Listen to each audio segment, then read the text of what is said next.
Okay, so here we are. Um, we're watching this video which I found.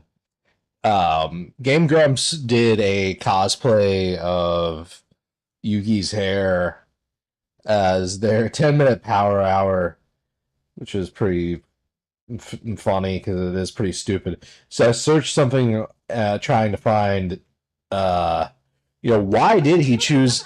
Did he ever make a comment on the choice of hair? Um, I think it's just because it's an anime and you can do whatever you want with a drawing.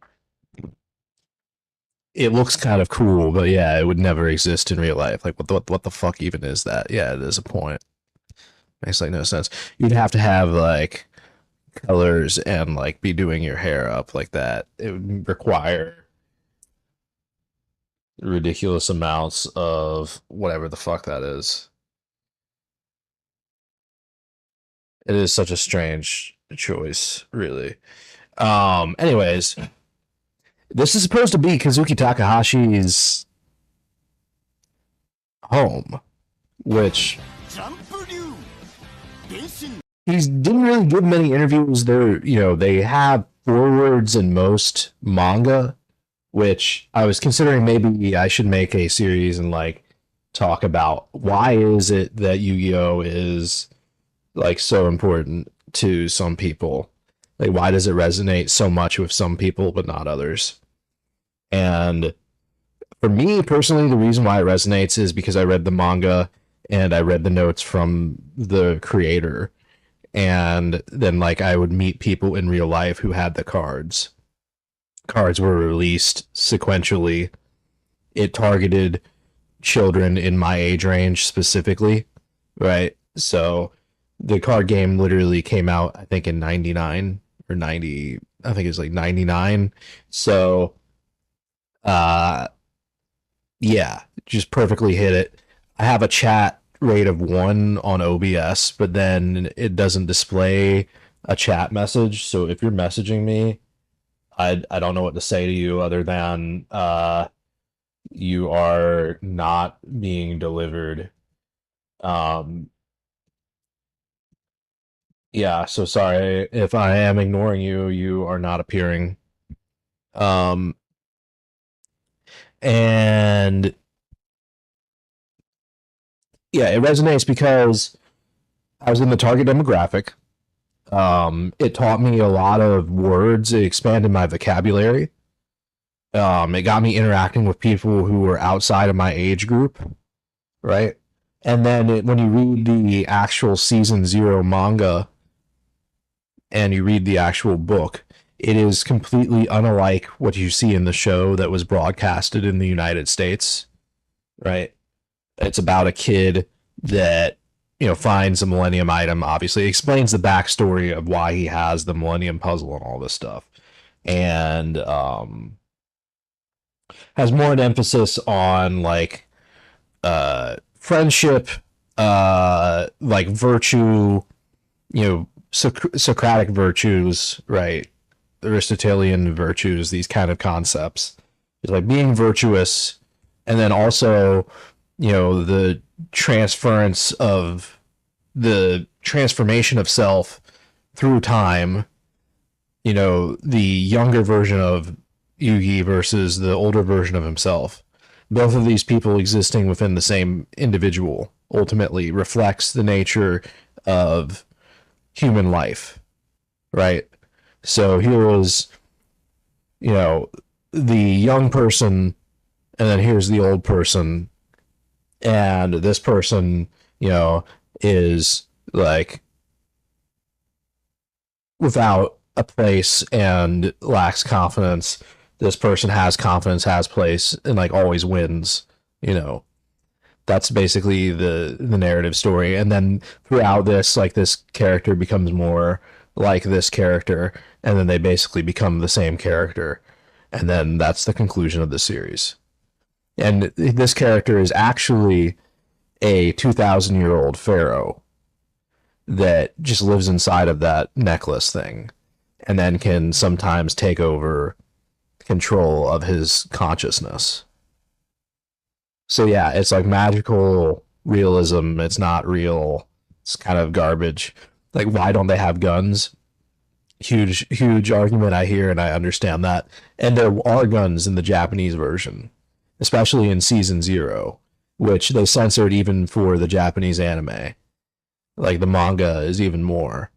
Um, they just left some stuff out and they altered things a bit. They made it more, I think, presentable for TV. They wanted to, some of the plots wouldn't work as well. Things like this. Anyways, I'm trying to react to his room specifically, but I'm also giving my background on the show and why it's important to me and other people, why it resonates, because it tells this tale of a duality of your past and future self and where they meet in the present, right? And the inflection point would be winning in the duel. In the inflection point of past and present, the moment of uncertainty, the protagonist has the winning card and makes the move.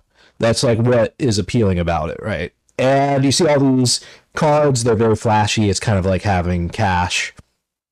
It's like collecting stamps a bit, but not quite as, these are things which are very similar. And, there's just whole economic value. There's a whole lottery system, kind of a Ponzi system associated with it. You could accuse it of being a gotcha game or a loot crate type of game. It basically uses statistical distribution systems to provide artificial scarcity and thus an economy. And that flows from what is desirable in game state for winning competitive games. So, or just for collector's sake, some things are very beautiful to look at and rare to find in opening packs. But then you can also make the argument that anybody can make these things, right? You could counterfeit them, right? They're just cardboard and paper, but they're also very sophisticated. All these rarities and like symbols and stuff serve as authentication. It's like, you look at it as a collector and you're like, well, is this really ghost rare from this pack and this, like, it is kind of artificial value, and there are winners and losers, right? But it's a sort of way of distributing the profit of the entire company to the player base. So keeping it as a hobby as a child, it's kind of like investing, but not quite the same, right? People talk about collectibles and stuff, and for me, it gets a little bit dicey whenever you're talking about video game cartridges, because you'd rather just have like you'd rather have one cartridge, right? And with cards, you kind of understand it though, because you can appreciate maintaining the condition of the card at all over such a long period of time, and there's no real substitution to playing them physically if that's what you're looking to do. There are digital ways to play, but it's not quite the same. So it's a fun game. You grew up knowing all the cards, following the releases, traveled around with a group of people across state lines to play.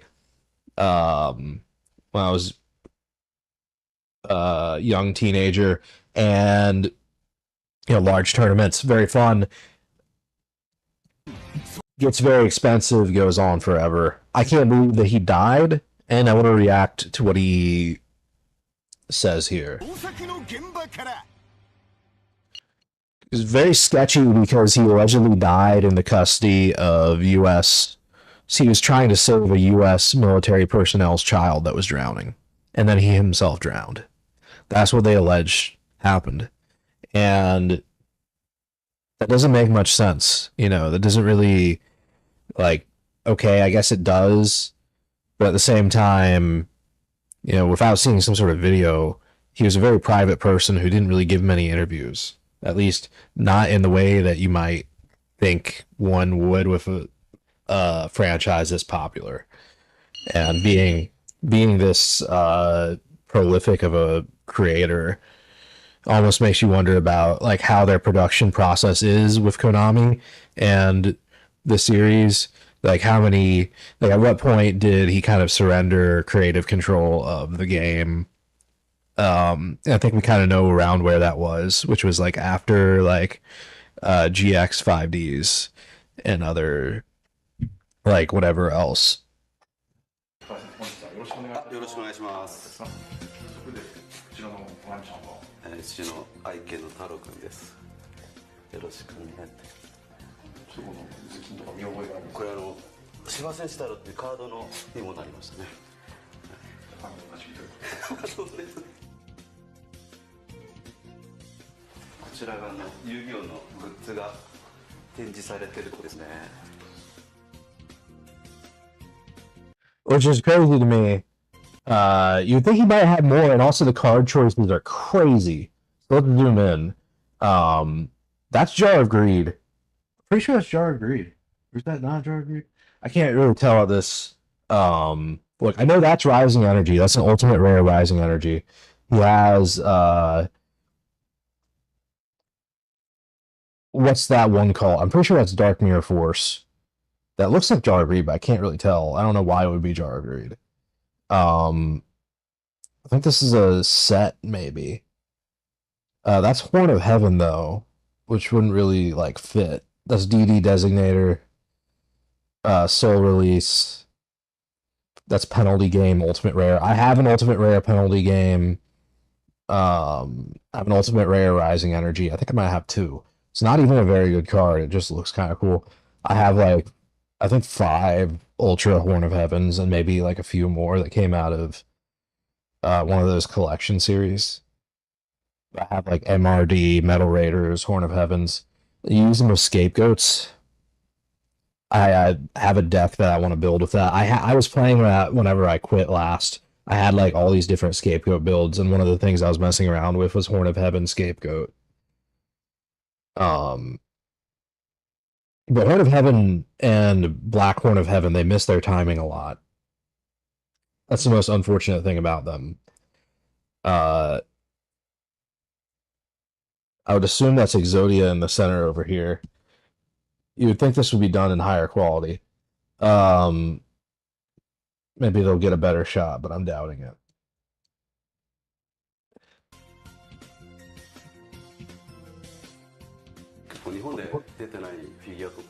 Oh, this could just be some random person that they're saying is Takahashi. Like, why? Like, I just don't know the source of this. It probably is legitimate. It's very strange.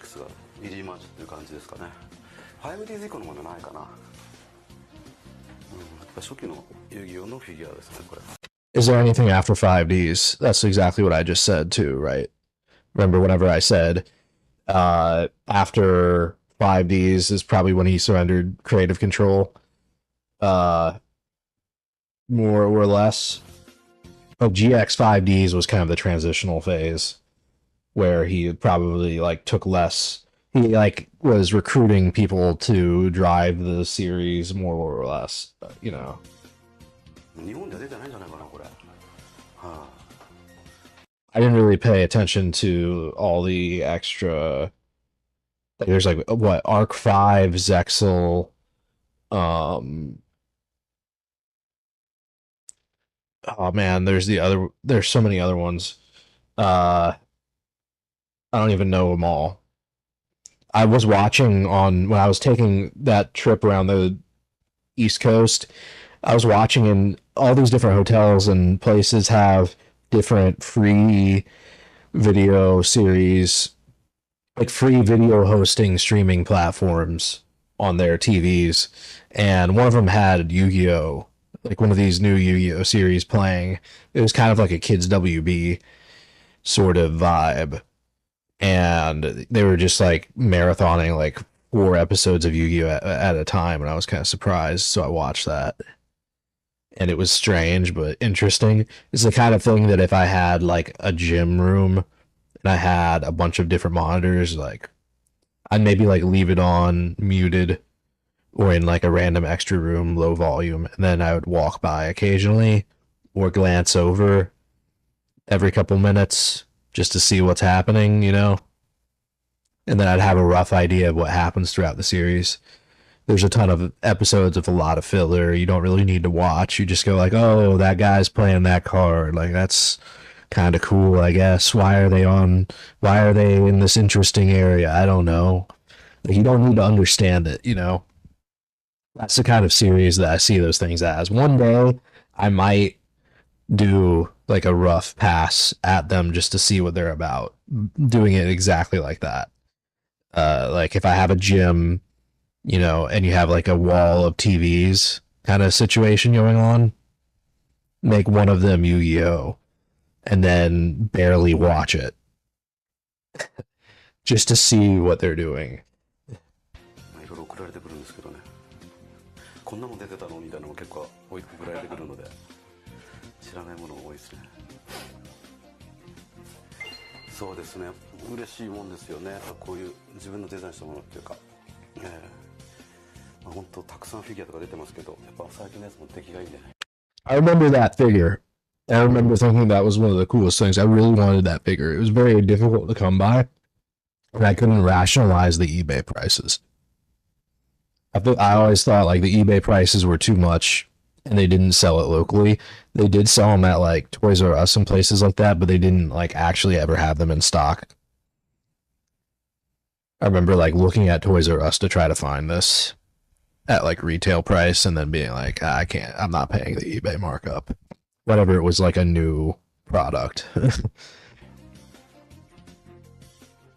結構初期のやつはちょっとね、今一つな出来なとこがなんかちょっと愛着があるという感じですね。あとやっぱり一番の宝っていうのはアニメが終わってこのスタッフの方が書いてた。It's the ultimate great moth, and あとやっぱり一番の宝っていうのは。Jack's Knight, Queen Knight, King's Knight, Horus level 4.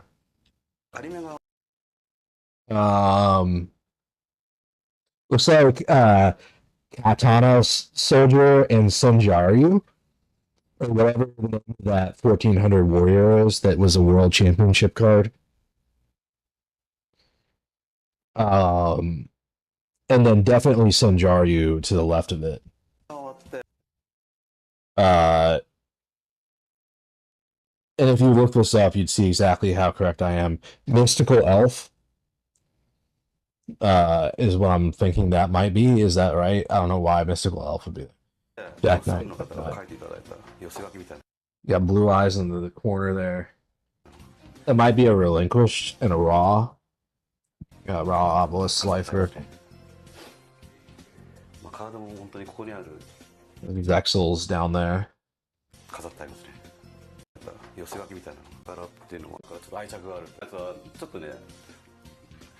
The early figures are poorly made, which makes them so lovely. Yeah, it is like that though.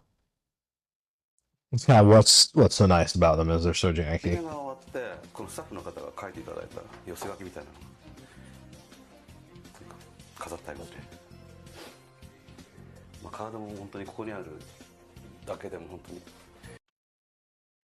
Yeah. Yeah, soul absorption, this is what made me go like I have to make a video as I recognize so many of these cards. I have a bunch of these cards too. The ultimate rare soul absorption I have as well. I'm pretty sure that's what that is. Got Blue Eyes Toon Dragon, Red Eyes, looks like two different variants of Dark Magician. Gaia, the Fierce Knight. Then you have Curse of Dragon, Blackluster Soldier Envoy. Some of these other ones are kind of more difficult to tell. Yeah, it was Mystical Elf.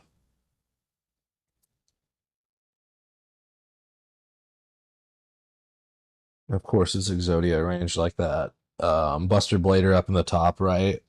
It's like a Dark Magician girl. Summon Skulls there. Toon Summon Skull as well. あるんですけど、実はもうこれほどもっとすごいいっぱい枚数あるんですけど。 What's on the left? It looks like he has Demise. He has Demise, King of Armageddon, and Ruin Queen. That's kind of an interesting choice. Uh,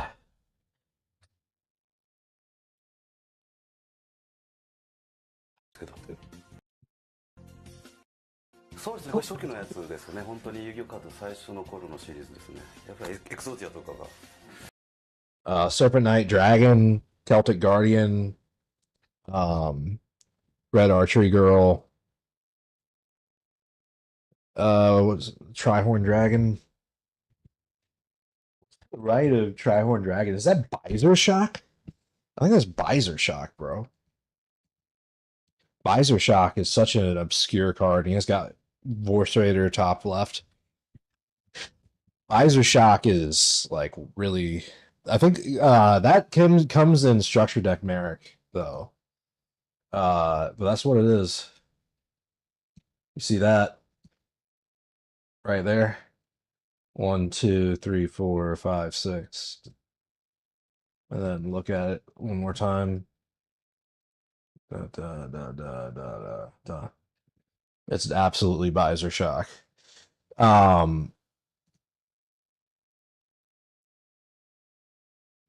This card is summon, flip summon, or special summon.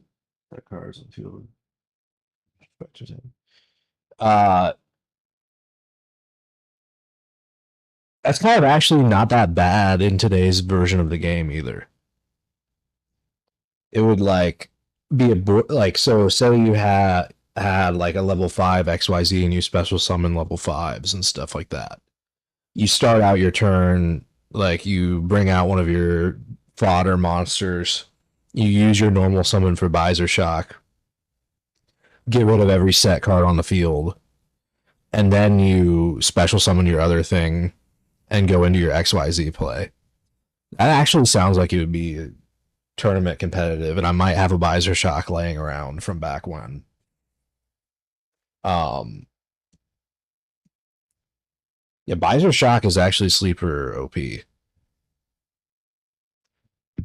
And then if you could use like Book of Taiyu, you could flip their synchro summon monsters face down, then summon Visor Shock, and boom, return them all to the extra deck, and then special summon your own level 5s, XYZs, rank 5s, or synchro off of 5, plus 3 would be 8. That's a really good level and probably very viable. So that's why I need to play the game. That's why I belong playing Yu-Gi-Oh! Because I know stuff like that, right? And he has also was that Statue of the Ancients. It has 2,000 defense, and I think you take additional damage when you. I have 3 of those, I think. Or I was seeking them. Like I had a huge. I was running a defense. Yeah, double battle damage of the Aztecs. I almost said Aztecs too. You double any damage your opponent takes whenever they attack this card. So you set that card, and then you like drop their opponent's attack to 0, and increase his defense. There are strategies that do that. It'd be a kind of a silly way to win a game, and people wouldn't see it coming.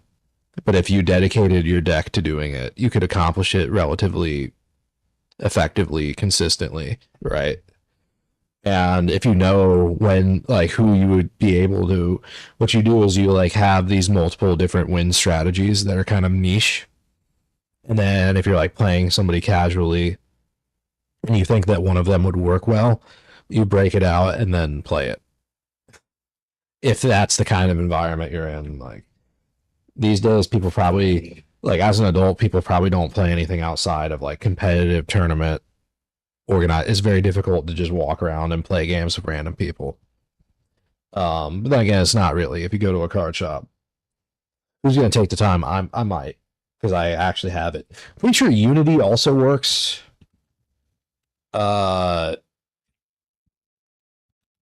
Unity is somehow part party to this combo. Yes.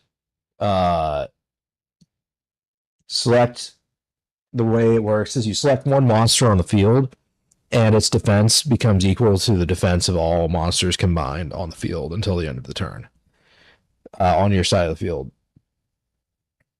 So if you had like multiple face-up defense monsters with a lot of defense, and your opponent attacked into like say a guardian of the statue unknowingly, they would get one hit KO'd.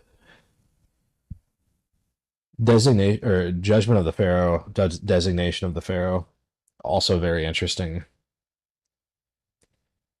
Penalty game, ultimate. That's one of the cards he had on the wall. Ultimate rare. Why do it?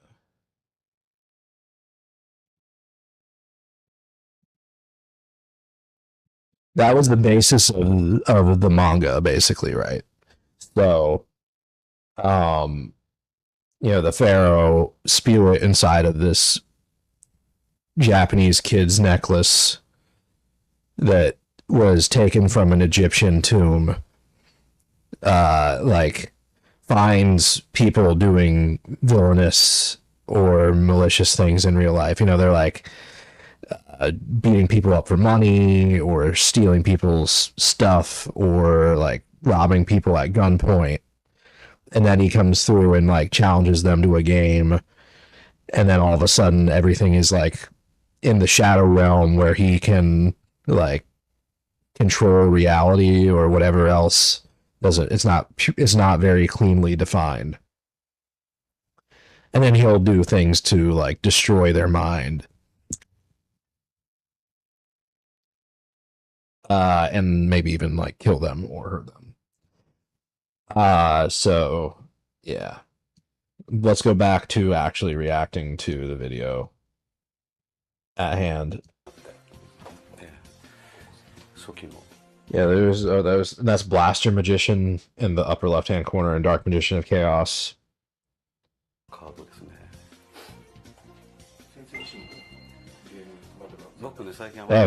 Heart of the Underdog and Ultimate Rare Meteor of Destruction. I have an Ultimate Rare Meteor of Destruction, and it's one of the best burn cards, but also not really.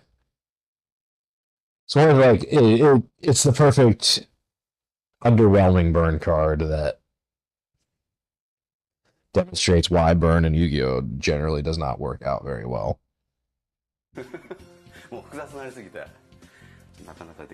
If your ideal is you're just going to run a bunch of burn cards and then win, it doesn't work out because you draw like 5, 6, 7, 8. You could do 1,000 damage off of every card. By like the third turn you'd win. But why? Like you're not going to, because it's generally under 1,000 per card that you'll be able to effectively pull out for pure burn damage.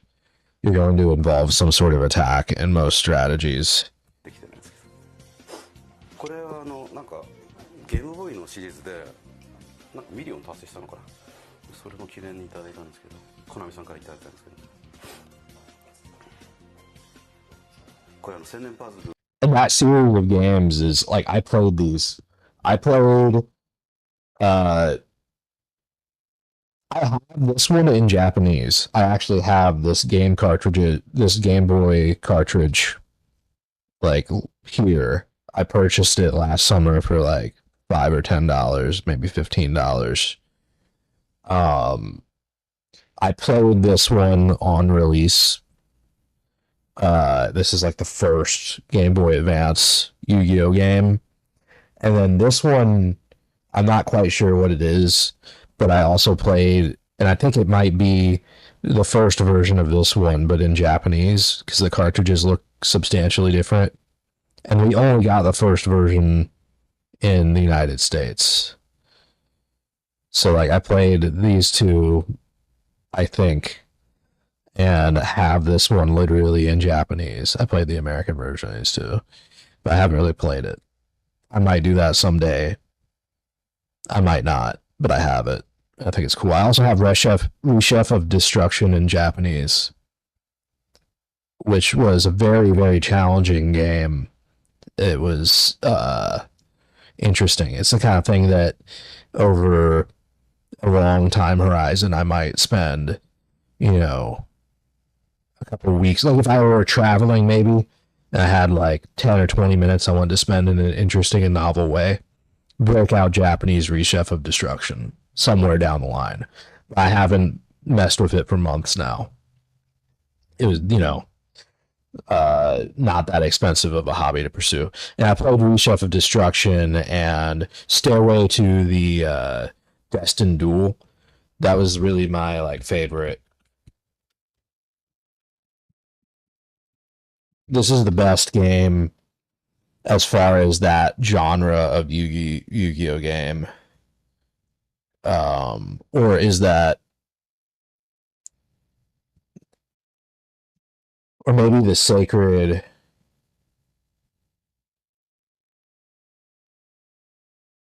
Worldwide Edition.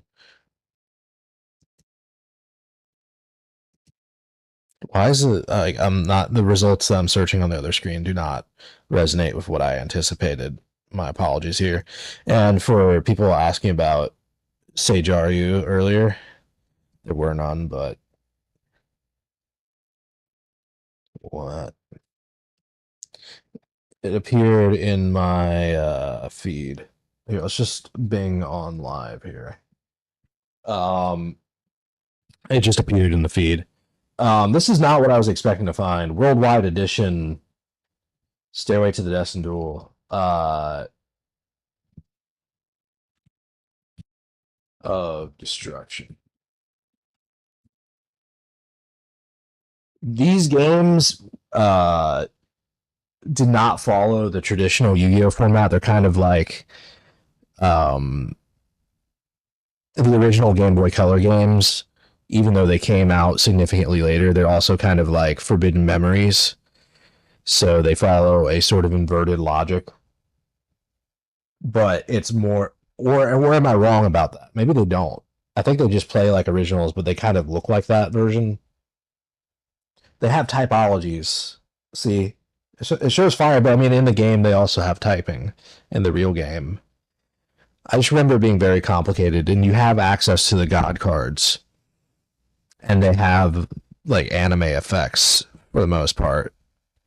Yeah, I mean, they don't have. There's no way they would have anything other than anime effects. There was no defined version of legal god cards at that point.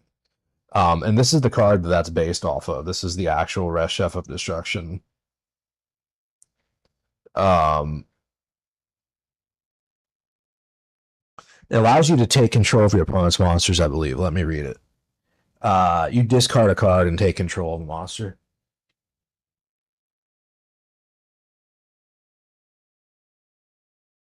Until the end of the turn, which is not as desirable, but it is still pretty good. Especially today, you can use it as like stun. So, imagine you ritual summon Reshef and then discard a spell that you got somehow from some sort of engine. Like, I don't know, Tune Table of Contents engine somehow. Like the 3 deck, end up with a spell card and discard it, and then you take your opponent's monster and either tribute it or XYZ off of it or synchro off of it.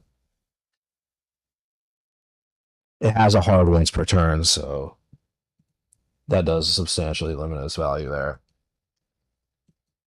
The nature of the modern game makes old cards potentially have value which has not been realized, right?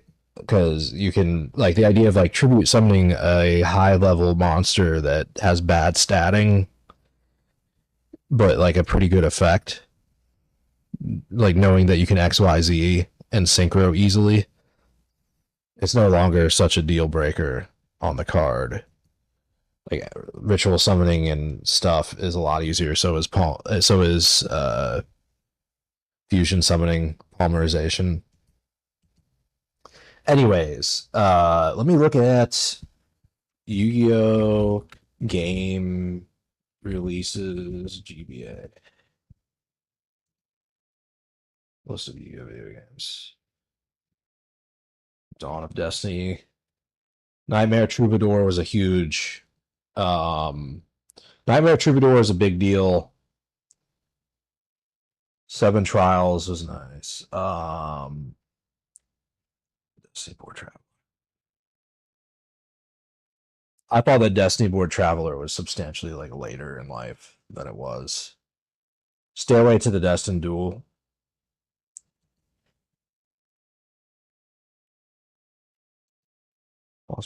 The Sacred Cards is what I'm thinking of. This is the one that I think is the best.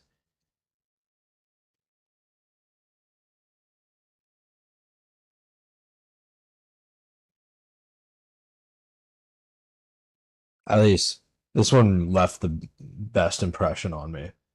Um, that one is huge. Uh, Eternal Duel of Soul is like one of the largest. This as well. So this was huge as well as this. These were like at the same time. I played both of them, and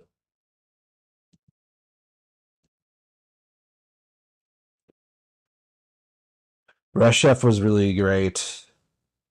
Uh, Falsebound was kind of a miss. Stereo the Destined Duel. I don't really know what's up with that. You know, World Championship Tournament 2004 was legendary. I mean, just like the way it felt to play that game, the way people felt about it at the time. Um, 2004. Man, I think I really thought that this game art was this game. I thought that this game I thought the art and the name were switched. So it's really giving me uh dissonance of the mind. So let's just move past that now. Um Nightmare Troubadour was the first one on the DS, and that's why it was so big. Uh and then the GX one, I think this one is GX based, or is it Dual Academy? Yeah, Dual Academy is. Oh, I know what 2006 is. 2006 is also GBA, right? And it has like an orange cartridge. So yeah, it's like an orangish, yellowish. I'm pretty sure I played this as well. Like I played a lot of these. I'm not talking about. Like I played this. 2006. But Dual Academy is really the one that is so nice because it has ever evolving formats. Um, so like certain cards would become legal in like random variables. So you could have a format where you could have 3 Blackluster Soldier Envoy at the beginning inside of the game. And it just like rotates every once in a while, and you can keep on like fast forwarding until you get something that you like, and then play like a random broken deck. And then the AI is really good. So it's like a legitimate challenge. And the card pool allows you to accomplish sufficiently advanced moves to be interesting. And you get cards really quickly. It still has the old card code system, so you can just add any card you want to the game without any need to play the game. So you just skip directly to the fun part. Anyways, that's my experience with Yu-Gi-Oh! And Yu-Gi-Oh! Game Boy games, Game Boy Advance games, and DS games. Let's keep on going. 2008. This is DS. This was huge to me as well. But what does the cover look like? Yeah, this is about where I stopped though. Like beginning of Destiny, Tag Force, 5Ds, Tag Force 4. Yeah, the PSP game was where I was like, I definitely did not play that. I did not know that exists. Wheelie Breakers.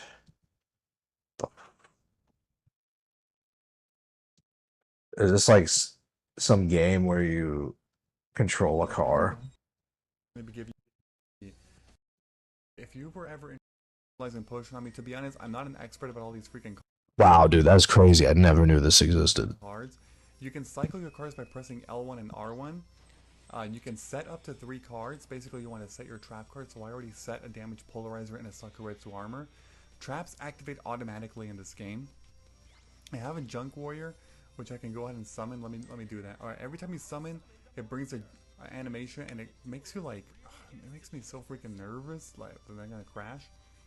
I can use spells and stuff, but you have to know what the cards do. Basically, Yami can clog up his like field of view or whatever. Which, okay, and here's the thing, fucking Donkey Kong. That is awesome. I have to play that. I also really want to play Shonen Jump All Stars Yugi Kaiba animations. I don't know if Kaiba's in it. Yeah, I'm pretty sure. Jump Force Ultra.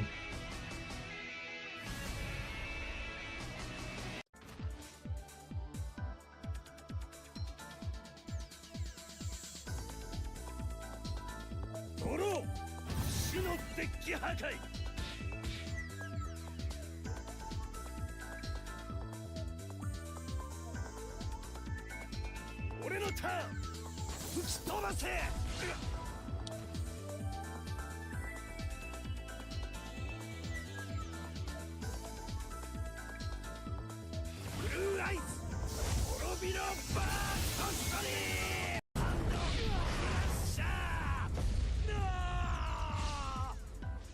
I never played this game.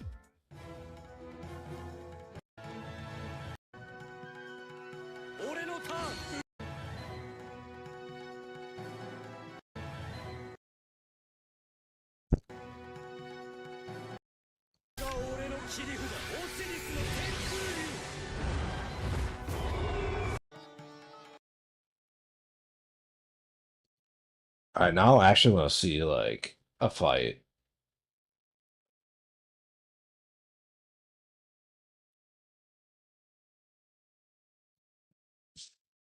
Jump Force, you.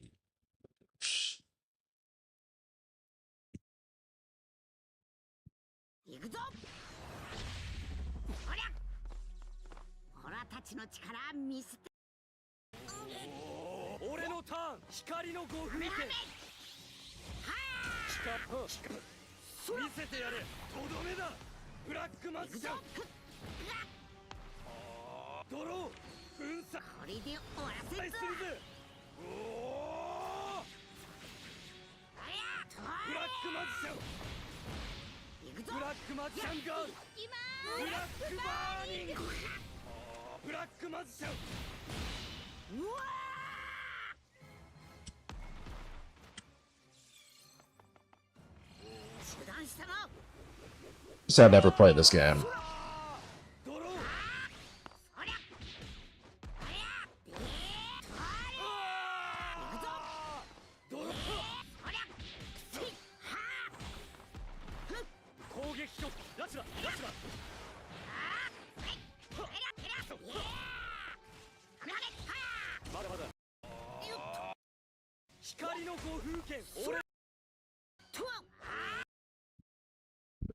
Super funny.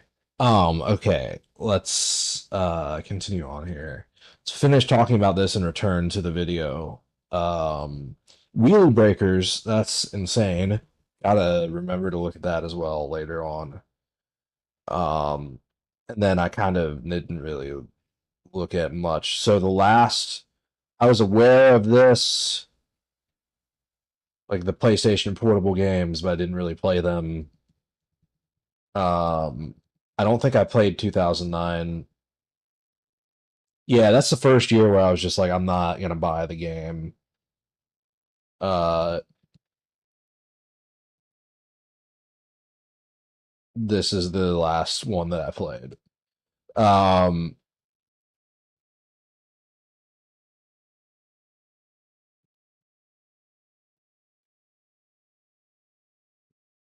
and all this Zexal stuff, Millennium Duels, Arc V, Link Generation Evolution, like Link Evolution. Master Duel is unfortunate to me because it doesn't have the best of three, and it's to pay for access to cards, as opposed to the early games, which were just here's the card code, use the card code. Um,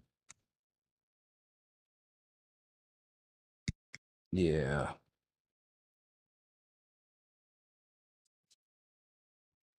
And especially a game like Yu-Gi-Oh, which is so obscure and suffers from lack of people's, it suffers from people's lack of ability to comprehend it. In any way, limiting people's access to cards is just like not the way to go. I feel like they would do better on a subscription model that was entirely like play to earn, or like I don't even know, or just like you give people every card. Imagine if that was the model. Every card was free. Everybody had access to every card in the game, but you had to pay a monthly subscription to play, and then you could buy cosmetics and stuff like that. Like, and then there would be a currency system, but it would be exclusively for cosmetics. Maybe it costs to enter a tournament, and then there could be a reward in the tournament because it costs money, but it wouldn't be explicitly. It'd be the reward would be an invitation, maybe physical product sent to your address if you wanted it. Stuff like this, you know, you could think about it differently because I think that asking people to pay for the cards themselves in a virtual environment hinders the hinders the value prospect of the game. Uh, it kind of works with Magic the Gathering Online because they have the ticket system, so every card has a value and stuff. But with this,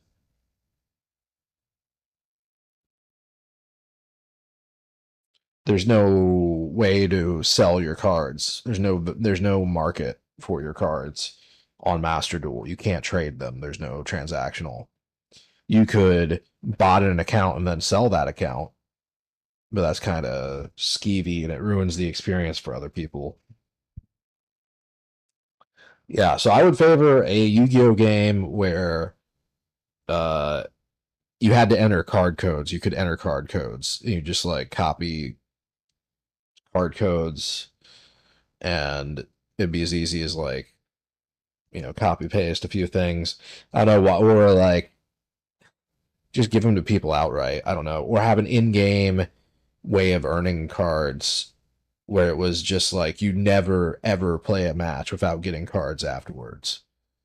Right? You always get like at least a pack, and you grow your collection extremely quickly. You know, and there's no way to pay to get extra cards. I know that's like silly to think. That's kind of what they did with, how Duel Links. I'm getting way off topic here, but Duel Links, and then I'm gonna get back to Kazuki Takahashi specifically. Duel Links has like a limit on how many times a day you can get free gems or something like that. You can go play this many games this many times. So, having like a weekly quest where like everybody gets, or I don't know.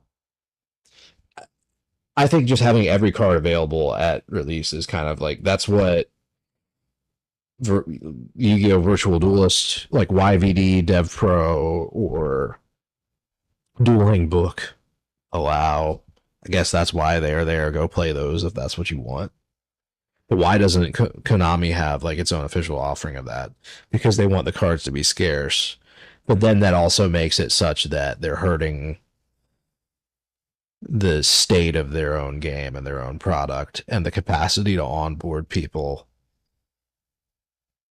If you had best of 3 or single match, every card was free and you paid a monthly subscription. I think there are people out there that play other card games that would look at playing this game for the first time ever because they could make hundreds of decks that are competitively viable, not just like a handful at any given time.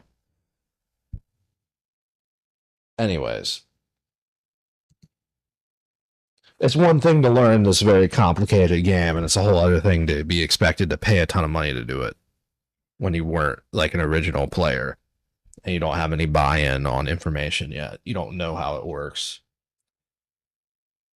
So moving on. これ千年パズルなんですけど、何かの記念にいただいたんですけどね、ちゃんとずっと飾ってありますけど。And those were given out supposedly at like tournaments in the very early days of Yu-Gi-Oh! And there's a handful of people that have these things. もう2倍、そうですね。もうかなり倍ぐらいの大きさありますけど。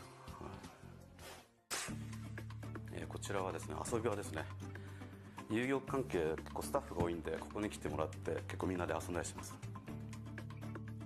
ビリヤードは僕あまりやらないんですけどね、人が集まった時にみんな遊んでるんで、まあみんながやりたいということで置いたんですけど、あんまり下手ですね。あんまりやらないんですよね。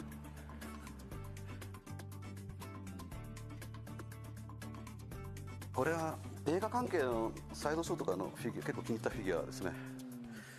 なんか趣味で集めると結構いっぱいなっちゃったんですけど、10年ぐらい前からかな、集め始めたのは。もうエイリアンとか。See, and I kind of understand this too. Like, this is an artist buying statues, and they all look like they're pretty like cool kind of scenes that are things that he would resonate with. Whereas I was in a shop, which is now closed down, and some guy came in trying to sell like a statue of like an anime waifu, and then these two very large guys in their like mid-age are sitting here having a conversation about, you know, verifying the legitimacy of this, you know, anime waifu statue and whether or not he can buy it from him at the shop. And it's just like so bizarre, you know. Like, what are you even?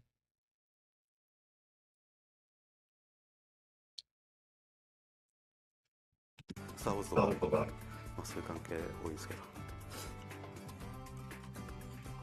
やっぱりエイリアンとかが結構好きなんですよね。やっぱデザインとしては素晴らしいなと思って、割と上手とか好きですね。サメとか好きなんですよ。サメが好きなんですよ。普段こういうのちょっと目に入れておくとデザインの時に役立ったりするんで、まあいろいろこうたまに頭の片隅に入れてますね。こちらはですね、バーですね、バー。Like the distinction between Funko Pops and collecting statues like those, you know. Like, this is a multi-millionaire's creative office in like a digital art studio. And he has some statues, you know what I mean? Like, that makes sense, you know, like it's all context dependent. The hobby is my point I'm trying to make. If you're collecting Funko Pops, everybody attacks Funko Pops. Funko Pops are for kids, right? I mean, is that fair to say? They're for kids. Like, if you really like Funko Pops, like, okay. But, yeah. Sam Hyde's pretty brutal on them. スタッフと一緒にここでよく飲んだりとかしますね。たまにみんな呼んでここで飲んだりします。先生が作られたんですよ。そうですね。中にたまに僕中入ってますけど。そうですね。あ、そうですね。嫌いじゃないですね。これジュークボックスですね。まあ雰囲気で、まあインテリアの雰囲気として買ったんですけど、ちゃんと音楽も聴けるんですけどね。今はもう本当にiTunes とかで買っちゃうんで、最近 CD はあまり買わなくなっちゃったんで、もう本当に CD が少なくなっちゃったんですけども、まあ洋楽ばっかりですね。本当に洋楽ばっかり聴いてますね。もうオルタナテ的なやつとかロックとかですね。どうぞどうぞ。こちらはシアタールームですね。And this is exactly the kind of aesthetic you would expect from these people too. Like he doesn't disappoint with this. This is very like Kaiba Corp. Like it lives up to what people idealize Yu-Gi-Oh as. Like if you don't understand what Yu-Gi-Oh is in terms of like a community nowadays, it's a mix of like kind of weebs and children and random, people in the fold, and then like there's this kind of like I don't know how to say it, like the cool crowd are into like cutting edge technology and kind of like business class and like card games as a like this is like currency, it's like a business. Card games are serious business. It's like a joke people throw around, but like for real, like Kaiba Corp as an aesthetic, it's kind of as a, imagine if like Elon Musk were like not him and not Elon Musk and not a douchebag, but just like being rich, and like Kaiba Corp in the series is kind of like Walt Disney, a little bit like Walt Disney. They have that theme park and they have like a bunch of money. They're like blue chip. They would be traded on, the NASDAQ or S&P 500, stuff like that. Right. And Kaiba is like the inherited son. He inherited like millions of dollars from his dad. Gozaboru Kaiba and Seto Kaiba and Mokuba Kaiba and Noah Kaiba. Noah Kaiba dies, and then they upload his consciousness into the AI. And that was a plot back in like 2006 or something like that. Like even earlier than that. I think it was like 2003 or 2 or 4. So yeah, very interesting series. You just it's full of filler and it's very silly. But between the lines, it's about you know being online. There's also in the series, I think about this quite frequently, or I have been, and I have in the past and over the years, occasionally. Uh, in Yu-Gi-Oh, there's a series where there's some kind of online gaming. I don't remember what it is, but it was like a big deal where like I think Yugi and Seto are like seeing each other's like game scores on like an actual game machine. It happened in the manga, like before they clearly identified like that it was going to be a card game series. And it was just kind of interesting. He was the king of games, not just like this one card game. It's all games. Uh, so online gaming has always been a huge part of Yu-Gi-Oh from like book 2, like the first month or two of serialization. Before they were even talking about card games, they were talking about online gaming and this sort of like business class mentality of being rich and like yeah. Anyways. みんな集めてここです。映画を見ますね。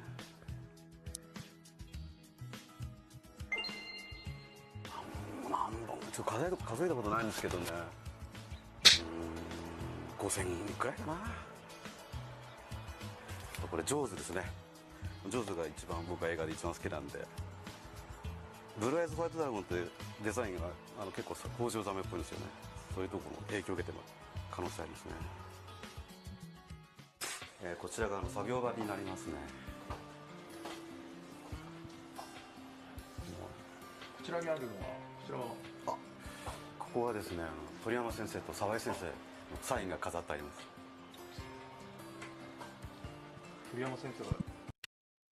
And one of the, like, it's such a cliche thing to bring up, but like Bobobo has Yami pop out or of his head out of his hair at one point and summon Slifer the Sky Dragon.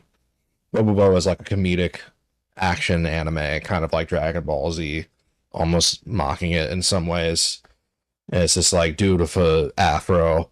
Kind of looks like he's from the Harlem Globetrotters or something, kind of like Dennis Rodman. He acts like he'd be similar in character to what you would expect of Dennis Rodman. If you'd never watched the series, you just think of Dennis Rodman. It's just strange, funny joke anime, and he collaborated with them, which is like a big deal because manga artists typically don't collaborate. You don't do cross universe things, like, because it just wouldn't make much sense. You know what I mean? And in this particular instance, it's like a comedic thing, so it kind of works. And Yugioh has always kind of been the joke anime of all the group because, like, why does his hair look like that? Why, or like, if you watch the actual anime instead of reading the manga, it's like boring as hell because they're meant to be panels that you read in like 2 seconds, but then it takes like 20 seconds to say the voice lines, and then it's all paced really slow and drawn out.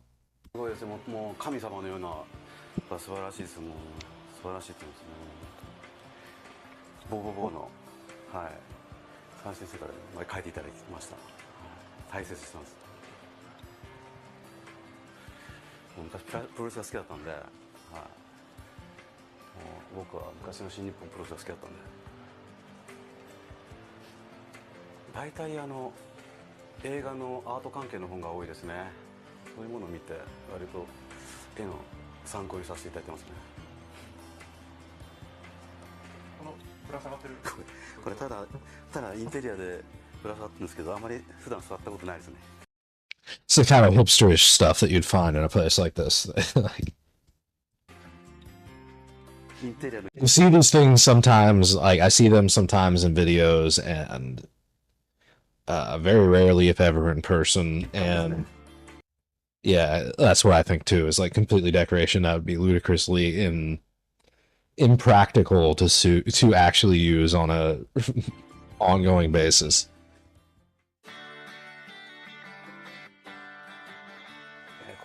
I wouldn't trust that chain. I was punching a punching bag like a year and a half ago or so, and maybe it's been a bit. It's been a minute. And I was punching a punching bag. I've been to this gym for about like a month and a half or two, and the punching bag chain literally broke, and the punching bag collapsed. And this is like a heavy bag. This thing weighed, over 100 pounds probably. I don't know how much it actually weighs, like 60, 70, 80. Like, it's the better part of the weight of a bag, a weight of a human at a minimum. And I was wearing glasses at the time, and it hit my glasses, and the glasses cut my face. It healed luckily, but like that was kind of a little bit scary in the moment. You could have a scar or something, which would be not wanted. And in the very moment of it occurring, it could have been even like worse, especially if the chain had like hit me in the wrong way. That could have been really bad. I mean, I could have gotten like a hospital injury from that. That could have been like the kind of thing that you would serve a lawsuit on. Like, oh, you didn't wrap your chain effectively. It's been a while, so I'd have to relook at how they configured the chains, if there was anything they did wrong. After that, I immediately like went on and looked up a bunch of videos about the proper way to like secure a bag. I immediately came home and like told my parents, and they were just like, "Oh, who gives a fuck?" More or less. It's like, I'll be fine. Who cares? It's like, me? Because this could leave a scar, though. I'm gonna have to baby this thing for months.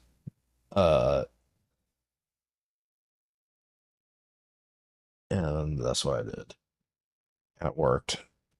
But yeah, I had to put in the effort of time. If I didn't, I would probably have a scar. So yeah, and that could have been bad. It could have been my eyesight. It could have been a trip to the hospital. It could have been a gash in the head. Uh, it could have been a broken nose for sure. Uh, so yeah. True.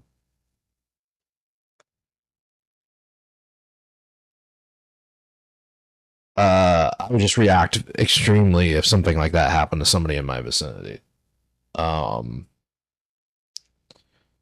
and I mean, like to me, I would be like very intrigued to engage in a conversation about something like that. You know, in general, like I don't know, but no, at the same time, um, somebody at the gym, whenever it happened, they like, I had like 2 or 3 words with somebody there, just a random dude. I'm like, I think I said like, do I look like I got hit bad, like in my nose or whatever for a second? So like, does it look like all right there? Or like, I think he said, or he called out to me. I think he started. He's like, hey, you might want to like check out your nose or something. It could be bad. Like, and I'm like, and then I was like, I just got hit by like the bag. It fell off the chain. The chain broke or something like that. And my glasses hit my nose. And I think I'm okay, is more or less what I said. And he's like, well, you might want to get checked. It could be worse than you think whenever and it wasn't that bad. So it was nothing. I haven't broken my nose or had to like reset it or anything like that either. It's literally my glasses like moved down with the bag. But yeah, it's very startling, and you have to make sure that you secure your bags properly. Why am I talking about this? Because I saw this chain on that thing right there, and it just makes me think of that chain breaking that day and that bag hitting my face, and how much of a surprise it was.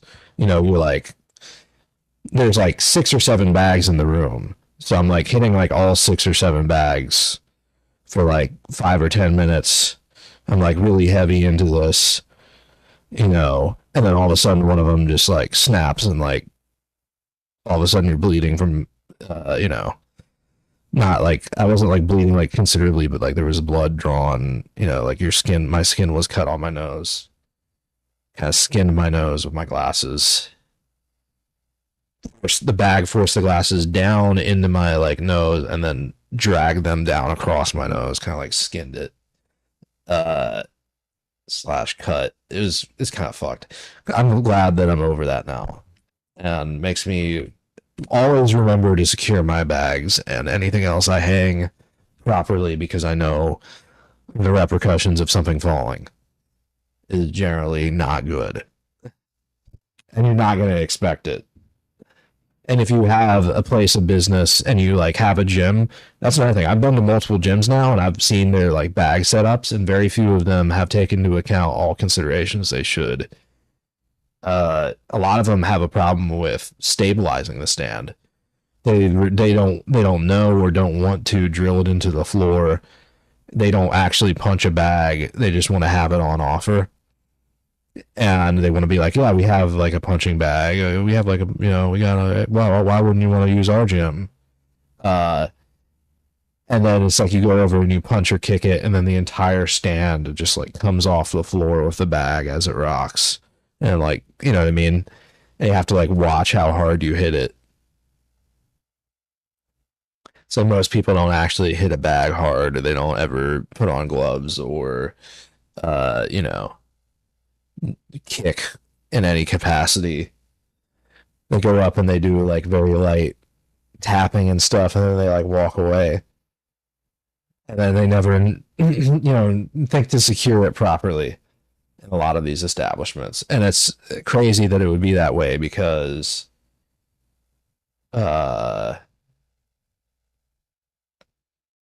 lawsuits are the way they are. Like I had a bag like that, like I had a bag, you know, they have the stand that can be bolted down. The stand was not bolted down, and it picked up off the floor and landed on my big toe. Thankfully, it was like a glancing blow, and I was aware that it was going to occur, and I'd like already was like moving my toe, and it just like kind of barely like nicked the edge of like the top of my shoe and like my toe, you know. I was like aware that this was a thing that could happen. And I was just out of place at that time. Kind of play. It's no big deal. I didn't hurt afterwards or anything, but like it could be bad is my point. And if it were anybody other than me that is like aware of this and accounting for it, like it's a considerable enough amount of force that it can slam down on your foot with. Um. So, anyways, let's end this video of Kazuki Takahashi's studio here, allegedly, because I remember he died like 2 or 3 days before Shinzo Abe was assassinated, allegedly saving a Coast Guard, or like allegedly saving a U.S. military professional child that was drowning. He jumped into the water to save it. And this was like 2 or 3 days before Shinzo Abe was assassinated, which I don't want to like, I'm not alleging a conspiracy. I'm just saying it does make me feel kind of like, what the, you know what I mean? Like, how are these two things so closely related? How is this person who kept such a low profile, as you can see here, 6,000 views on this, like 6,000 likes, 166,000 views 1 year ago. Very rare footage relative to like what you might expect. I remember searching for Kazuki Takahashi for several years, right? And there's really not that much out there. He doesn't give a ton of interviews. This would be the primary one if this is valid, which I'm guessing it is. So it's just strange circumstances that he would die like that. I wouldn't really want to see like the video, but at the same time, like it would make me go like, oh, okay, yeah, no, like he didn't get murdered in some crazy plot. You think almost like some Yakuza stuff happened. Like there's so much money associated with the franchise and like card games in general, and you know, it is kind of like gambling adjacent, and there's like nightlife and Yakuza people and stuff. Like somebody had some incentive to go after him somehow, and then they just came up with this story afterwards and somehow kept it because they're just that level of operation. I don't know. And especially with it being like in the presence of a U.S. military personnel, it makes you suspicious because it's like, well, a lot of people don't trust that the military. So,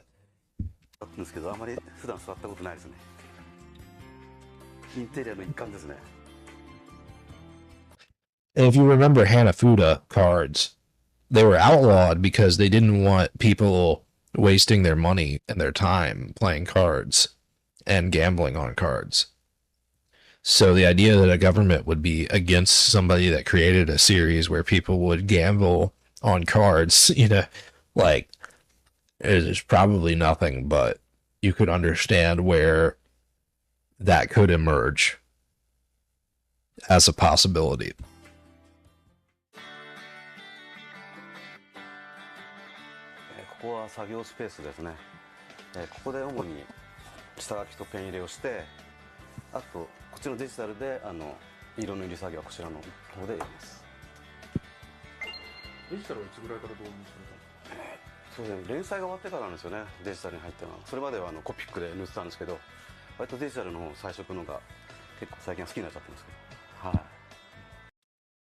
What I like about him too is he managed to like surrender his series to a new group of people and like authentically split. You understand what I'm saying?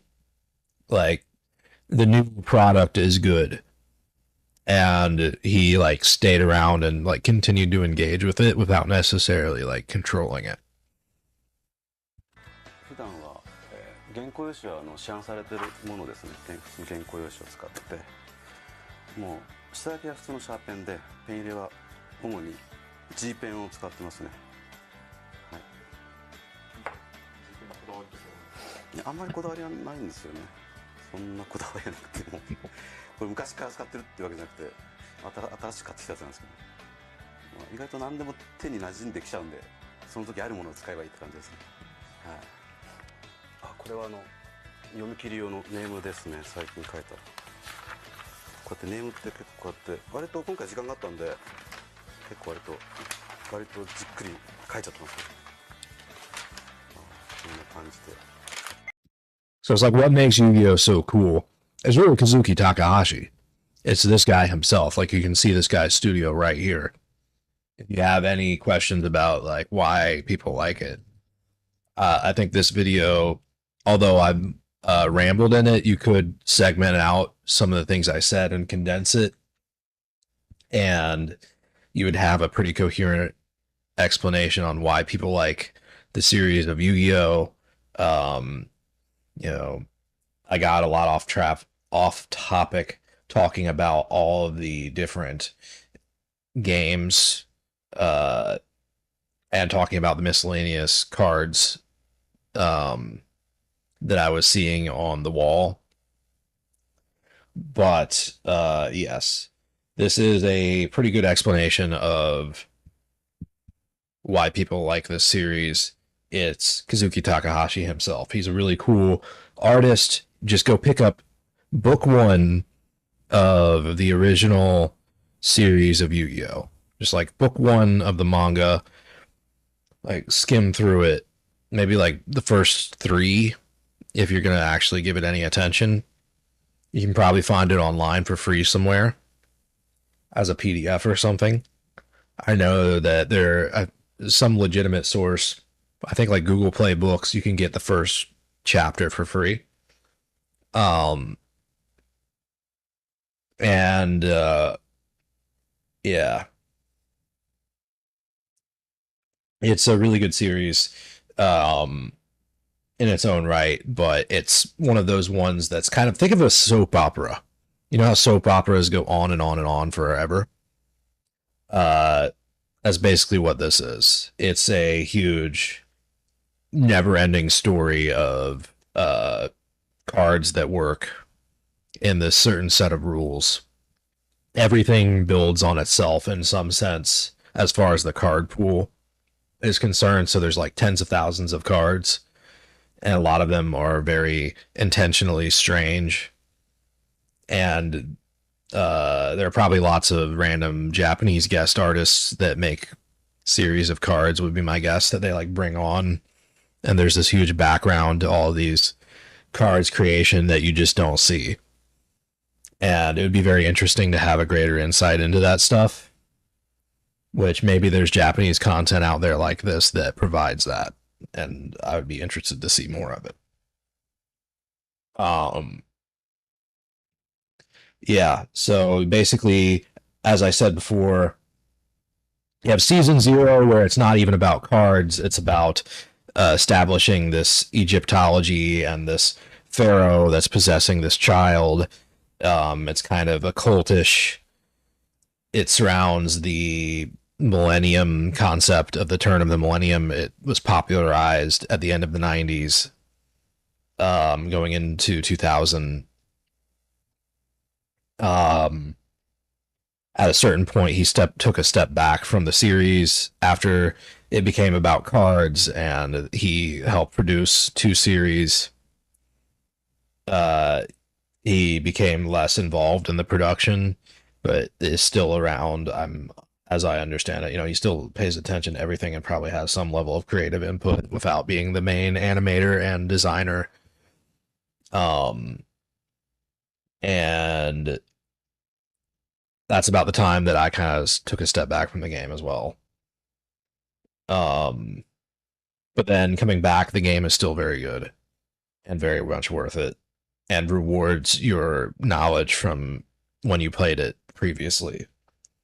So the game and the show are completely separate. The show is really maybe not worth it for a lot of people, but you can understand the appeal.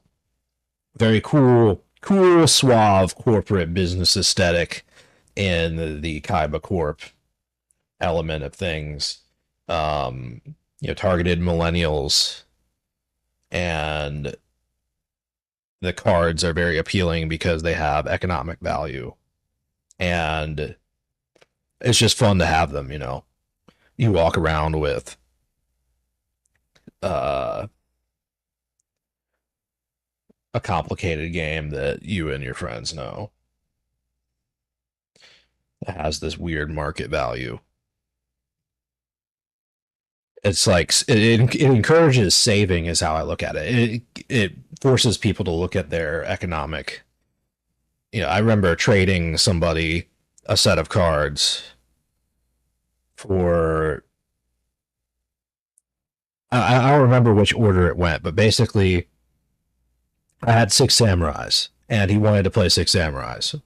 And I was kind of like, I had additional 6 samurai stuff, and like was slightly disinterested in playing them anymore.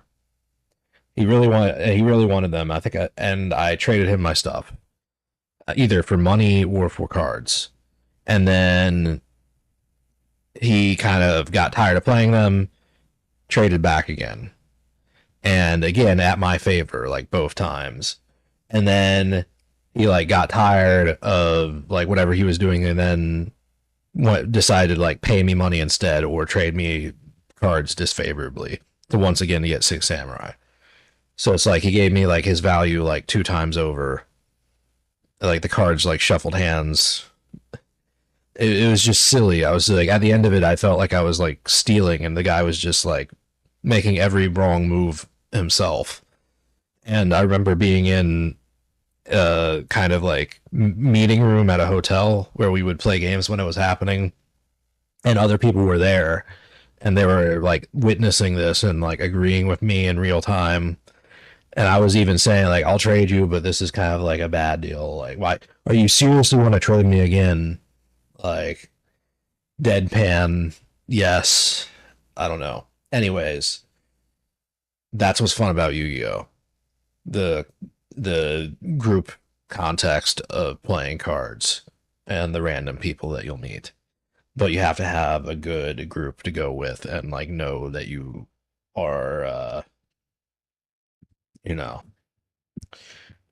okay, it's kind of it's very possible to go to a group, or like sometimes you'll go to the locals and like nobody shows up that you hang out with or something like that, or you don't have a group to hang out with anymore because everybody grew up and moved on, right? And you try to get back into it, but everything's changed quite substantially. It's still good, it's just a little bit different now. Yeah. 本当マルチョンでもう本当自分しか理解できないようなすごいネームを書いてましたけど、最近ちょっと時間があるんでちょっと絵はちょっとしっかり入れてますね。The biggest problem now is like so expensive to play the game if you know like every really good card. If you're really good at researching, and like it's a pretty expensive hobby. You're buying like new cards and stuff. They want to get their money out of their customers, kind of like Wizards of the Coast. But I think I have plenty of cards, plus I have some store credit on TCG Player that I'm going to use.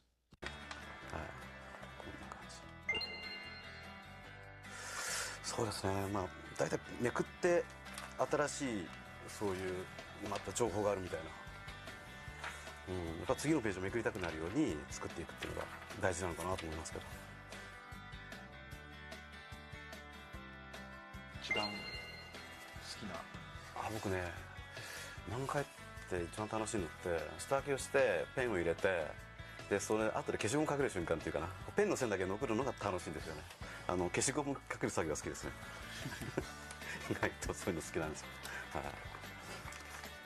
読み切り書いてるんですけど、その原稿ですね。これまだところどころペンが全然入ってないとこいっぱいあるんですけど、見開きとか見開きとこんなにかな、こんなのとかこんなのとか、これからまあこういうのとか。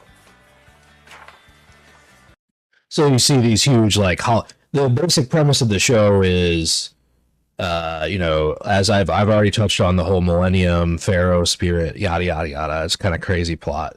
But then what do you actually see? You see huge skyscrapers and then big explosions from virtual reality monsters. Basically, they have holograms for all the cards.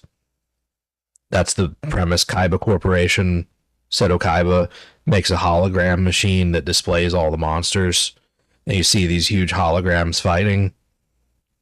It's a show about holograms, and yeah, so you get all the card art from that. So you see these action panels here. There's like explosions, big explosions of these cards doing these, whatever the hell that is. I don't know what that is.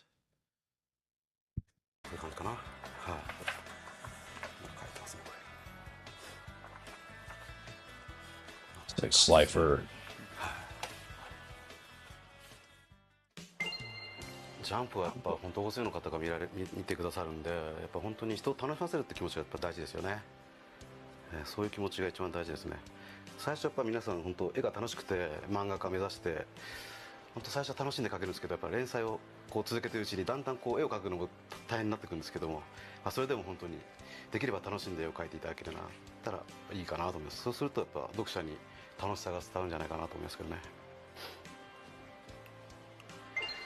やっぱ何か一つ興味を見つけて、それをやっぱ漫画っていう形で読者の皆さんにこう表現していただきたいなと思いますね。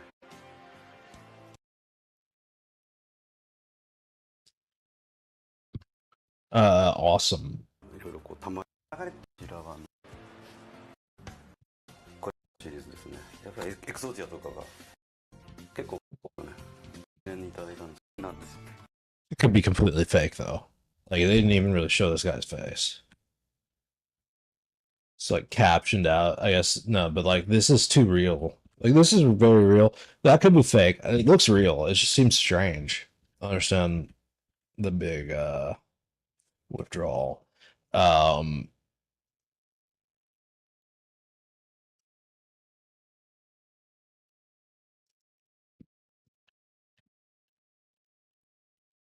Like they have like a glancing shot. It's so funny. There's like such a de-emphasis of the individual.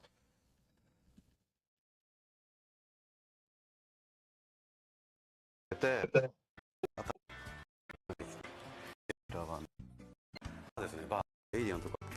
you get like a picture of his back and like a glancing shot of him from the left.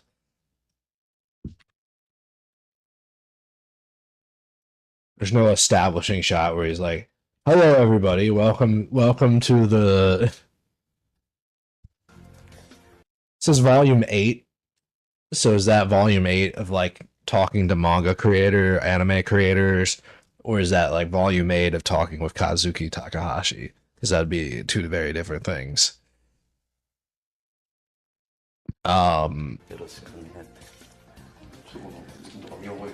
My guess is this is all there is.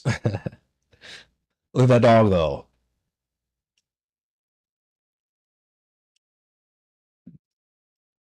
Poor Doge.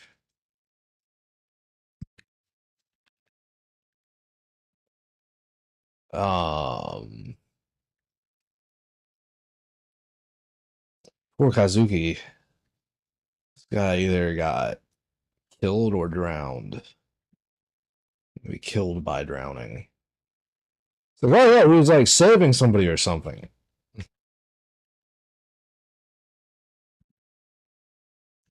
Got drowned in it.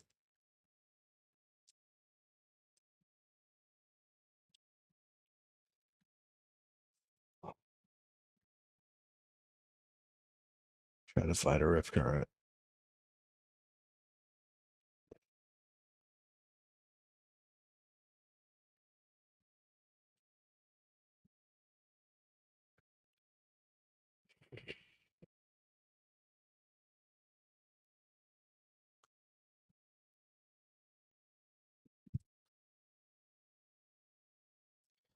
Right, let's watch this photo. The Yu-Gi-Oh series has had a lot of changes with how it delivers its story, and I feel that it doesn't actually get enough credit. Nowadays, people like to make fun of how the fate of the world rests in a children's card game, and this has always annoyed me. I mean, nowadays, yeah, that's what the story generally revolves around, but that's part of the problem. In this video, I want to talk about how Kazuki Takahashi wrote the original Yu-Gi-Oh!, why he made the decisions that he did, and why those decisions were important. I'm also going to talk about how those decisions are being ignored right now. Let's talk about how the fate of the world rests in a children's card game. If you read the original series, and I specifically mean read because I'm not including the bonus seasons that the anime had, you notice that there's never really a time where the world was in... Those aren't the books I'm talking about either, by the way. I'm talking about like the original manga. Like they have these 3-in-1s. That would mean read one of those.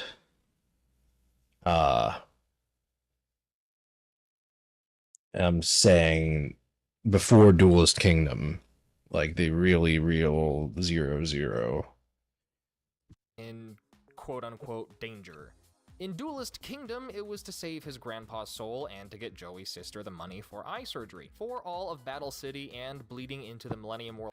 But yeah, if you actually want to like understand the art and the artist, this is the art and the artist. The anime is not. The anime is something that somebody else did.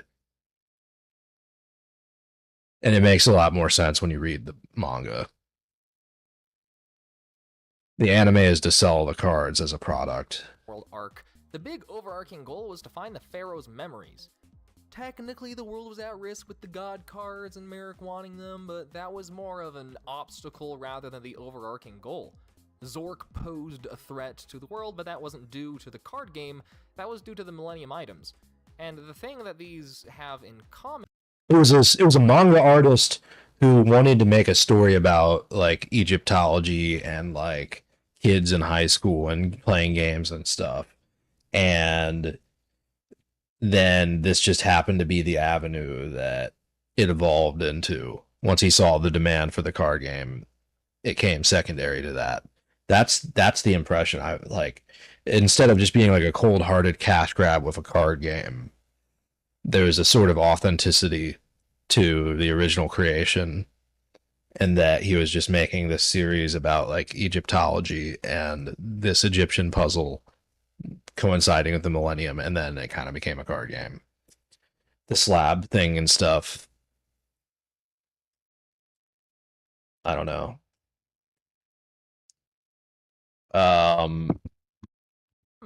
Is that when they use That's what they say, though. Game, they're trying to accomplish... I don't know if I believe it.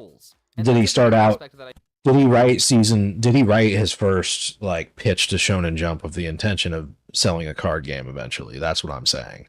That's the question. Or was there really this era of, you know, Season 0 did very much seem like there was not a focus on card games. So it seems authentic. I wouldn't question that. But yeah, I would have to do more of like a character analysis of the individual. And being that that's like the most interview I've ever seen of Kazuki Takahashi, really. I think I've seen like a few pictures and stuff, but like nothing really. I'm probably not going to get much more as far as that. I feel is heavily ignored with more recent series. It's often a sign of uncreative writing when the writers cop out and make the overall problem be the destruction of the world right from the get-go. And for a story, it's actually pretty boring. Kazuki Takahashi knew that people are only really invested in stories if the audience is personally attached to what's going on, and that generally requires a personal struggle, a mystery, or something happening that the individual can relate to. That's why Joey's goal was to help his sister. People can relate to helping a family member. That's why Yugi's goal was to save his grandpa, again, helping family. That's why Atem's goal was to discover his memories, because it's a mystery. That's why Kaiba is a consistent jerkwad. He has a superiority complex and always wants to be the best. But Takahashi knew that wasn't enough for a rounded character, thus he added Mokuba so that Kaiba can have a personal attachment to something rather than just be obsessed. Every character is given a personal reason behind their motives because that's what generally drives people through life. And not properly exploring that is only going to hurt the characters in a story. Having characters like Yuma, who is introduced as just wanting to be better because he's got spunk, wasn't the captivating to the people watching. Yeah, he had some issues with his parents, but they didn't really address that too much because he was too busy hunting number monsters, and I feel that's the largest reason why people disliked Zexal. Most every other protagonist had more of a personal struggle. The other big gripe I have is that the card game doesn't hold any actual weight anymore. People like to joke about how the original series was just people playing cards and somehow that sent people to the Shadow Realm, and it's scoffed at and tossed aside without much thought. Except there's a really good reason why that's the case. Takahashi spends plenty of... Yeah, because that's like what people think about is Cartoon Network.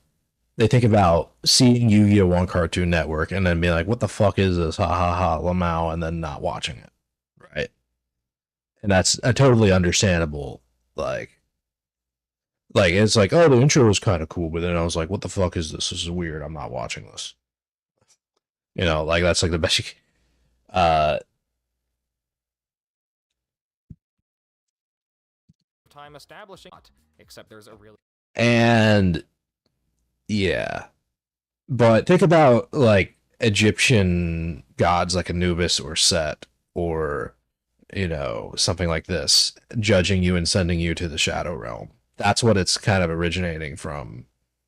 And the, you know, difference is, you know, you summon these gods in ancient Egypt, allegedly, right? Like back then, that's what they would do. That's why they have the pictures on the pyramids and things like this, right?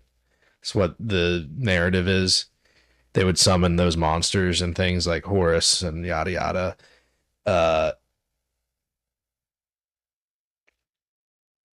So yeah, the Shadow Realm kind of has its basis in Egyptology, and Kazuki Takahashi took a trip to Egypt at some point, I think, whenever he was young and looking to create a manga.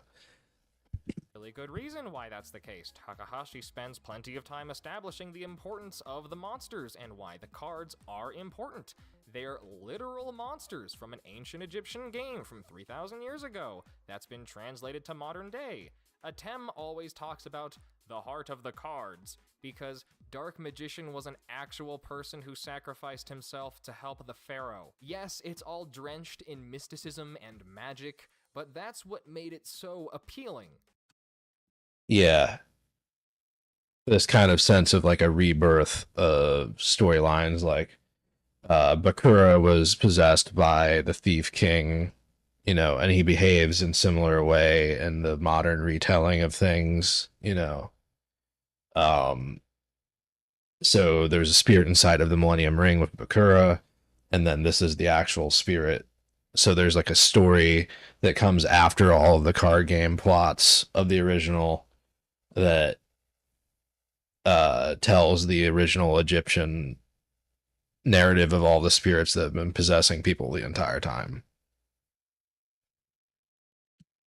When people played back during the original series, the players felt like it was more than just a card game, and any fan who took the time to read all of the original series understood that the capturing of souls and murder was just an excuse for Takahashi to translate his original idea of shadow games into the more popular card game that caught on with fans. I've actually thought about dedicating an entire video to how Takahashi shifted gears during the series to focus on the card game. Yeah, that's like whenever you open up like book 00, this is what you get is like how much money can you stab off your hand without stabbing your hand? You know, like I'm gonna shoot you in the head with a gun or light you on fire or, you know, all this other kind of stuff. Game aspect and how he had to blend his original concepts with that new direction, but I haven't found the time yet. The point is, much more hardcore. Since Atem is no longer in the picture, and the current idea is that Kaiba Corporation technology became the standard, the magic of the cards disappeared, and along with it was the aspect that made the card game more than just a card game. They tried to bring it back a little bit with the Sacred Beasts in GX and the Dragons and 5Ds, but it was always an afterthought, while in the original it was the core concept that drove the entire story. And the biggest aspect that hurts me the most is the fact that every subsequent series has almost purely been made to push the card game. And when I say that, I know most people watching are rolling their eyes and thinking, yeah, duh.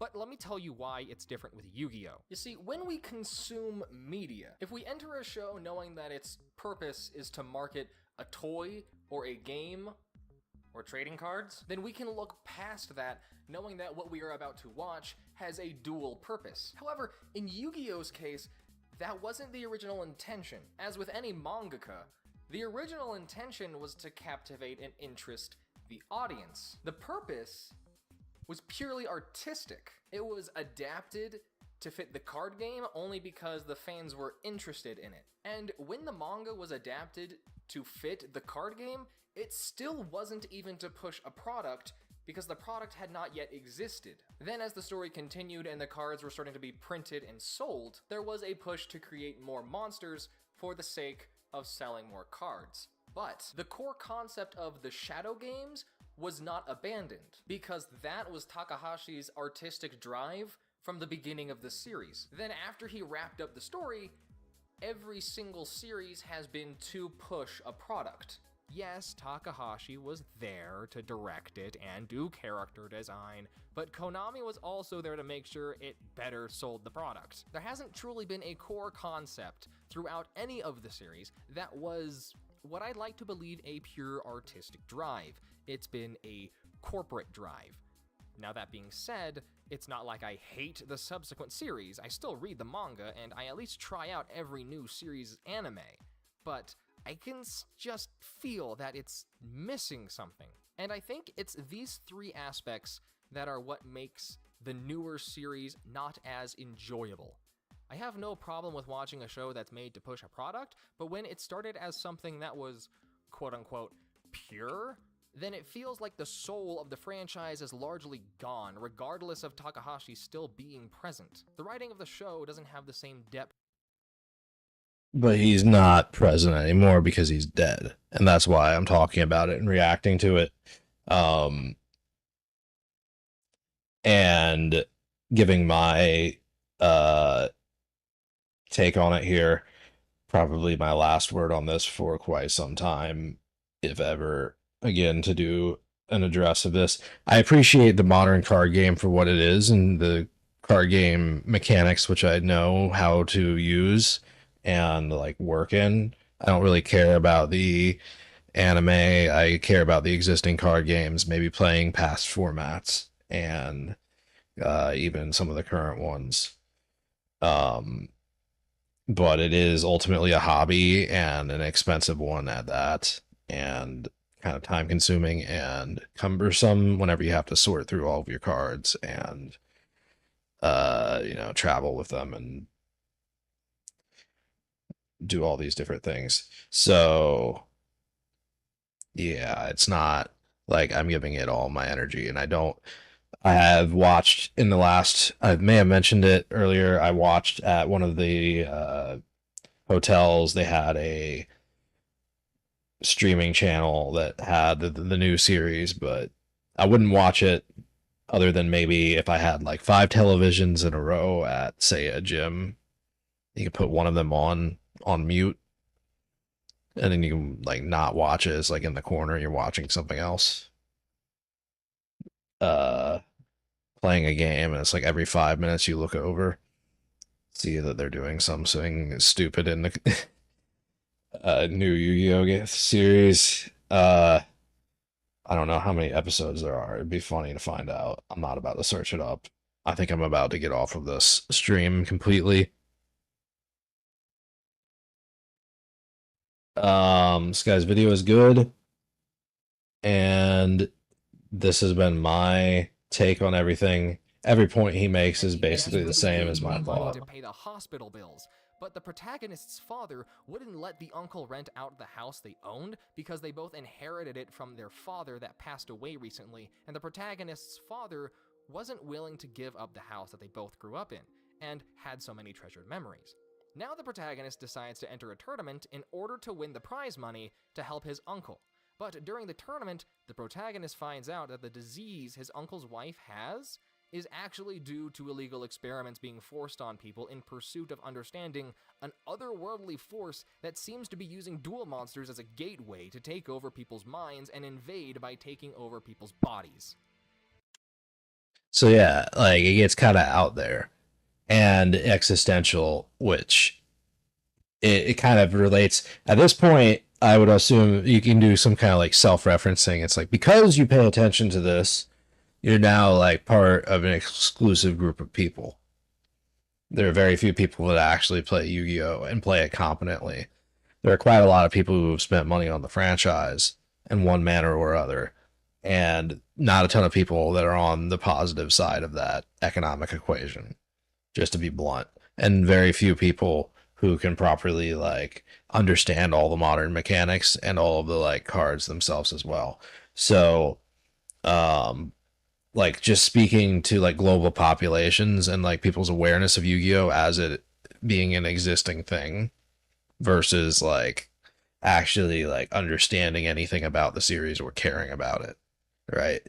So and it's a very much like a feast or famine kind of scenario. You either have binders full of very expensive cards and are participating in the economy and holding the line, or you don't really have those anymore and you like sold out maybe at a profit, or you um just like chase the game with your supplemental or additional income, your disposable income, money you don't need, or otherwise, right? People just be buying cards and stuff out of habit. Um, and where does it begin and stop when you have an existing collection? Do you just throw them all away or try to sell them all in bulk? Well, people will generally try to undercut you if you sell them in bulk, right? And then resell them more aggressively otherwhere. And it's more of a market access issue, which, has always been better to be in a major city, you know, someplace where, there's a huge population of players and players that actually sell online and things like this, because then every value has like instant, immediate, every card has instant, immediate value because you can exchange it like currency immediately without any friction in I gotta like ship this off to some random address and insure it or not, and maybe they'll steal it or maybe they won't. I had some cards stolen from me on a forum once that really pissed me off, and it made me, it's like, well, so is nothing, so you can just take anything from anybody at one point, at any point. Like they had one of the highest reputation members stole dozens of people's stuff at once. Like not even just like dozens, probably like hundreds. From the way it looked, it was like literally just some guy in Hawaii, some address in Hawaii, really, right? That had like 80, 90, like 100 plus like reputations that were like all high value trades and just like insane listings of availabilities of cards, right? And then like lists of like trades that were in progress. All the reputations stated what they had in the trade and like that they were good, just like the best book of business that you could like go with. No negative reputations, 100% positive, based in Hawaii. And like just absolutely stole everybody's stuff and left. And I sent off stuff. I looked it up one time recently, as much as like 6, 7, 8 months ago, and like the cards themselves are worth like hundreds of dollars still because they were just like very rare cards, and like they're not making more of them. And like I sent cash as well because like yeah. And I was supposed to get back this really nice set of cards. I was going to get a lot of really good stuff in exchange, and it was like a realistic exchange. But what he did was just a huge confidence scam on many, many people. It was like 30, 40, 50 plus people. It's like the whole reputation system of the forum was in jeopardy at that point because what do you even do? If somebody that has like that many reputations can scam that many people and not be held accountable, then there's like a huge crisis of legitimacy in the United States. And that was established a very long time ago as a child. Right. So Yeah, the participation in the Yu-Gi-Oh economy and at all, and like paying any amount of attention to this stuff. The tournament falls apart as more people start to become mind-controlled, and the uncle's wife is now completely possessed, and now the only way to break her free is to separate her from her deck. Now the protagonist starts dueling, the uncle joins in to help save his wife, and the protagonist's father joins in as a way to apologize to the uncle for not giving him ownership of the house. Now, let me explain what I just did. I introduced a mystery that can be expanded upon. The original antagonist is now a more complex character because he has his own personal struggle that he has to overcome. The father of the protagonist is also a more complex character because people found out, oh, he's actually a selfish jerkwad. I made the card game more important because it's being used as a conduit for world invasion. And I made the final boss, that being the wife of the uncle, be its own problem because now everyone has a personal stake in the success of this one duel. And I introduced a tournament because we all knew that was going to be required, because that... Yeah, it's a really cool game, and if somebody shows that they have an affinity to play it, then like, yeah, go for that if you want to.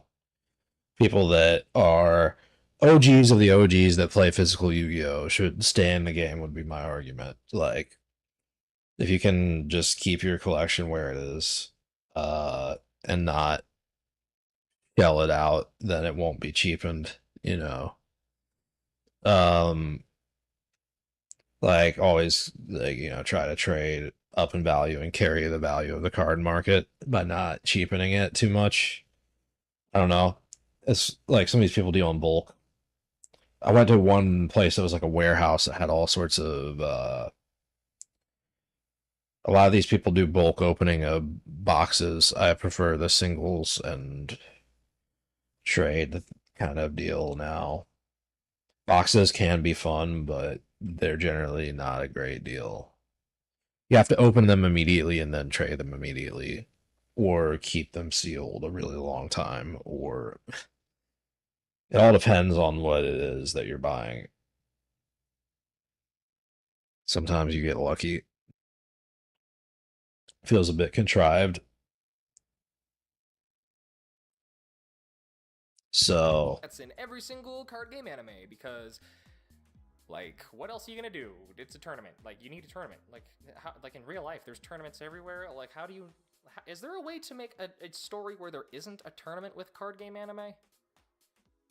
That's a challenge all in itself. That's how I think the series should be set up. At least that's more of a guided railroad. There's a lot of aspects I didn't include, and there's a lot of parts that I need to expand upon, but that's just, you know, the outline of what I think a story should be, and that's more of the thought process that should be going into these kinds of stories. The whole point of this video is that there are aspects of Takahashi's writing that are being ignored. The original series of Yu-Gi-Oh! Was actually way better than the casual viewer would like to believe. So I think that what you're saying is like they should do something to target like adult populations of Yu-Gi-Oh players now, because there's quite a few, and the people, even the young kids that started playing these other ones, you don't stop your approach to the old ones, but like also like a more you could do something that makes more sense. I don't know what it would be. Something that like all ages can then like attach. Like in these days, trying to come up with something which is all encompassing is basically impossible, right? Like the very original had the turn of the millennium as its advertisement. Think about it. So that was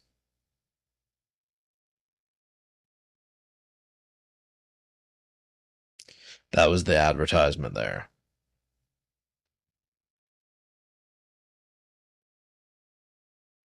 Now it's going to be really difficult to achieve that level of like franchise notoriety, and it will probably never happen again. That was probably peak Yu-Gi-Oh. It's just like, you know, it's like 1999, and you like turn on Cartoon Network, and all of a sudden there's this like random sequence of like some advertisement, and you're like, what the hell is this? Like, what even is this right now? What's going on? Uh, that's how it got so popular, and that's what people remember is some dweeby something, and they forget that sequence, and like they don't understand why it was popular. Uh,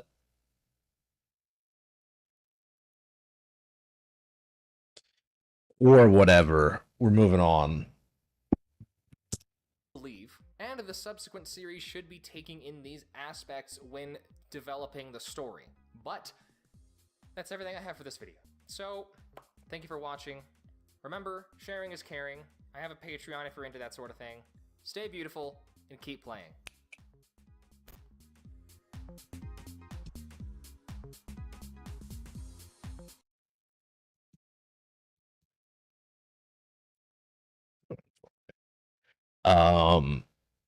Yeah.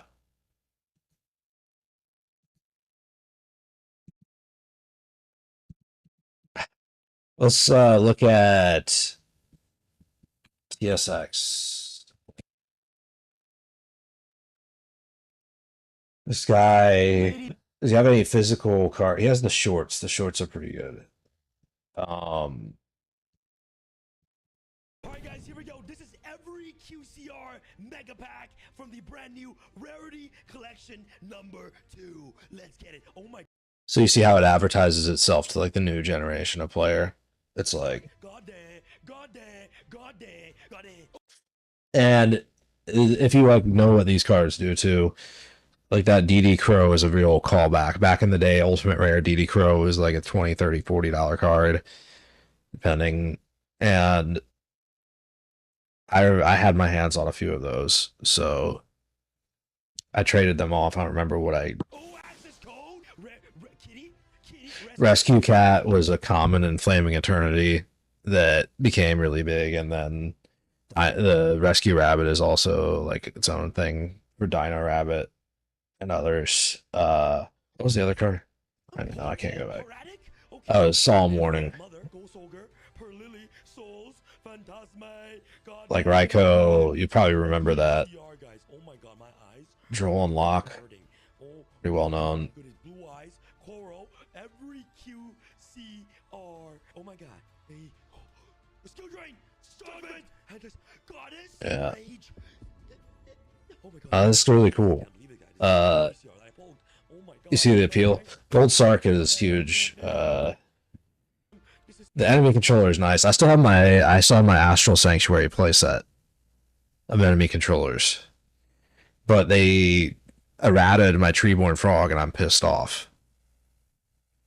I want to go play old formats now. I don't need new Yu-Gi-Oh. They ruined Treeborn Frog, like my favorite card ever. Enemy controller plus Treeborn Frog was my favorite move. Like the double sacrifice off of that. I had planned to basically play those forever and never ever ever like stop playing that mechanic. I have like probably like 9 or 10 different sets of enemy controller and Treeborn Frogs that are like commons and stuff like this. I was like, you can just make so many different. I'll just go like yeah. I don't know how many sets I actually have. I have at least 3 or 4 of like commons. Crazy cross out. Oh my god. Oh my god. Mind control. Okay. Okay. Okay. Okay. Okay. Okay. Oh, where's IP? I have a play set of teleports. Alright guys, here we go. Yeah. Amphilosis, I think, is like the one that I like looked at too that I'm not buying because it's like $100 card right now or something. It's like it's really good. IP Little Knight too as well. It's fun.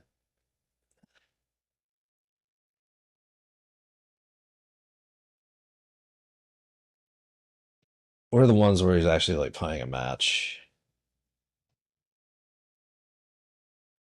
Finally win the dice.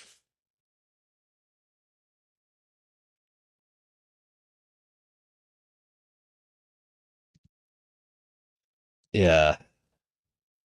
The very first local. This guy is kind of. I don't really want to watch this though. It's kind of funny. Seeing this. Cards in hand? How many cards in extra? All right, draw phase, end of draw, standby, start of standby, middle of standby, 3/4 into standby, main. Put you on res? Cards in deck. I break. Pass. Judge! Where's the judge? Cards at home? How many summons was that? Battle phase? Does that send, destroy, bounce, spin, or banish? Yo, my opponent opened up Robina, Map, Featherstorm. What else? Anti-spell? God damn. Yeah, I got my deck list from Park. My opponent just had the out. They just had the out, bro. I'm X3 now. I'm X3. Nessie effect? 1, 2, 3, 4, 5, 6. You always have the out. You always have it. So I couldn't play around Triple Tactics Talons, but I played into Triple Tactics Thrust. My branded fusion got Ash. That's why I lost, bro. Oh my god, you're playing Flu?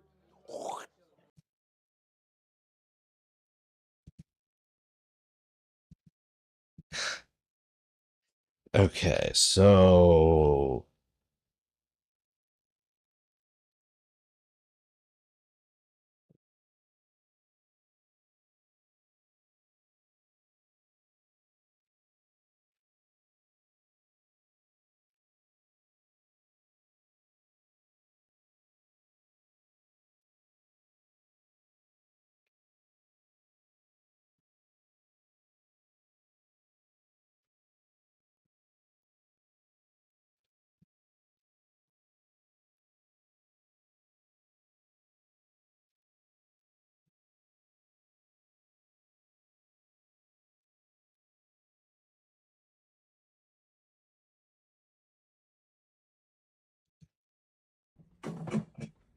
Hey man, this is my first tournament. That's awesome. I'm very excited for you.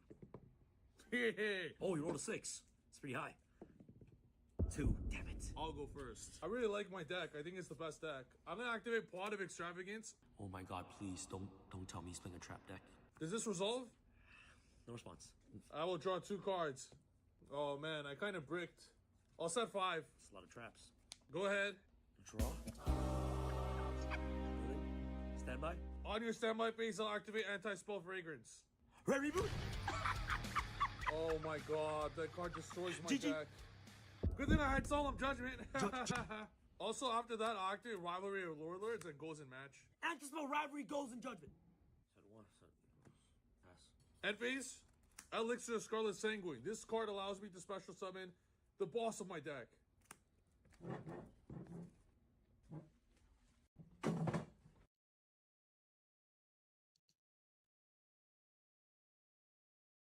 it's fucking funny. Yeah. All right. Let me find it with the dice. It's a control-oriented game, so it's a lot of trying to win the opener and prevent an extended game, 'cause you can win really quickly. But then sometimes you have extended games and it gets interesting. The winning very quickly is an interesting aspect of the game.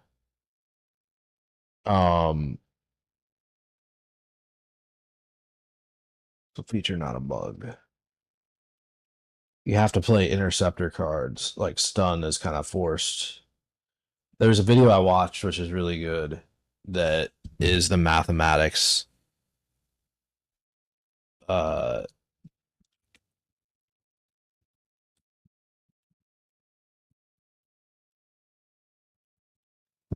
He has a curve. Look at this.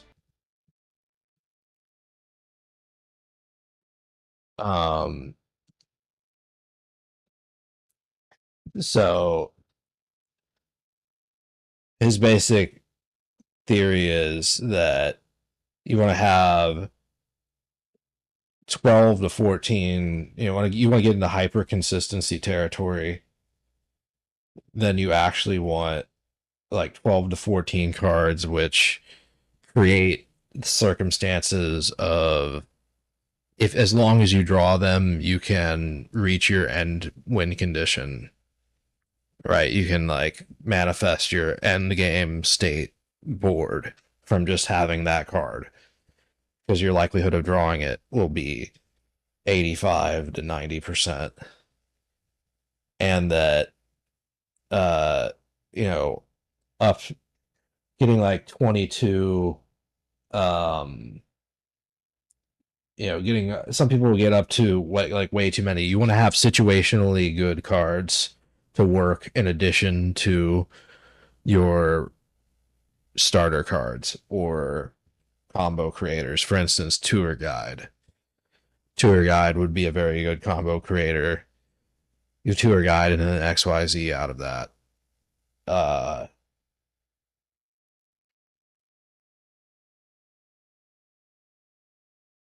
so that's what I'm going to build around.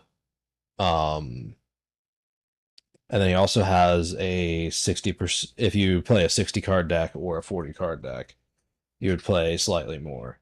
So in the second column, you can see at around like 20, it'd be more than the 12, the 12 to 14, like 22 to 24 or less, 19 to like 22. 60 card decks have more of a likelihood to brick, so you'd probably want a little bit more consistency. But there is a problem whenever you're getting to the point where you think every card needs to like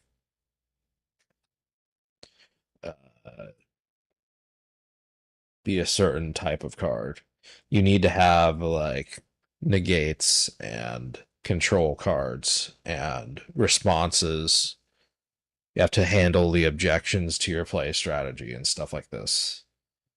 So if you know what you're doing really well, then you know all these random cards that work to make your play strategy, and then you can kind of play against whatever you encounter, even if you don't directly know what every card is.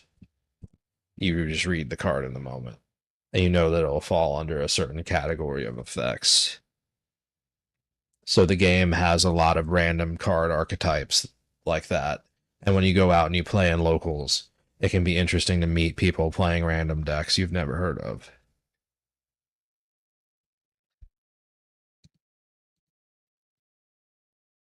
And then in the moment, you have to like talk about what the card effects do and then proceed with the game. So that takes a lot of, procedural awareness, right? Uh, you can't play the game with some kinds of people because they won't be able to maintain that conversation. Um, and it's not all, sometimes it's labored to like play the game, but generally, if you make it to a point where you're playing in tournaments, you must be at least knowledgeable enough, to do all of this stuff. And that's where it's really fun, when everybody knows what they're doing, or at least knows what the cards do and specifically what their own cards do, and can learn and adapt to what other cards do. Um, and then it's really, really fun whenever you know random card combinations and you finally get to put them together and put them into effect. And there's a whole ecosystem of people that are also playing the game. Um, so that's the appeal, but everybody knows that there are other things to be doing with your time and attention.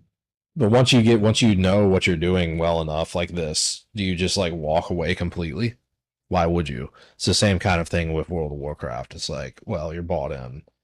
So like you're gonna just stop playing this? Probably not. No.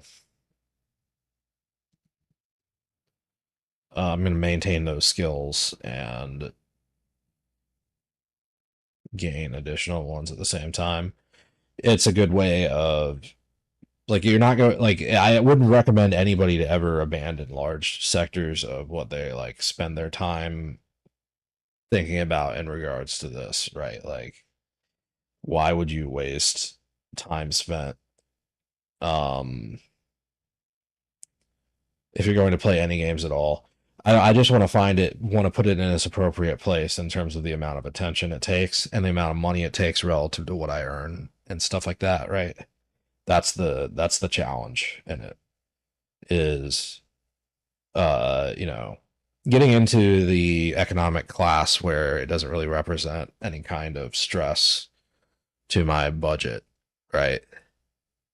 That's when it's really a fun game. Then you just kind of go sit down and play with people.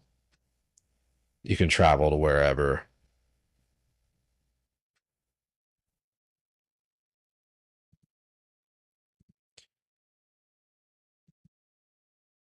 And this is all started by these guys' video right here. As somebody that plays the game, I might go live on Twitch. I might as well. I'll probably go live on Twitch at some point and play Master Duel because I have it on the other computer in the other room, but not on this one. And that is the path of least resistance. And Twitch is connected to that computer, so I'll go live on there. It'd be Twitch Restless Ambitions would be the handle, and it should be around if you click around on my channel. How to navigate through on some video somewhere. Probably the very first video I post is the description, because after that I stopped putting so many things in the description. So, might just be on the channel page itself. I don't know.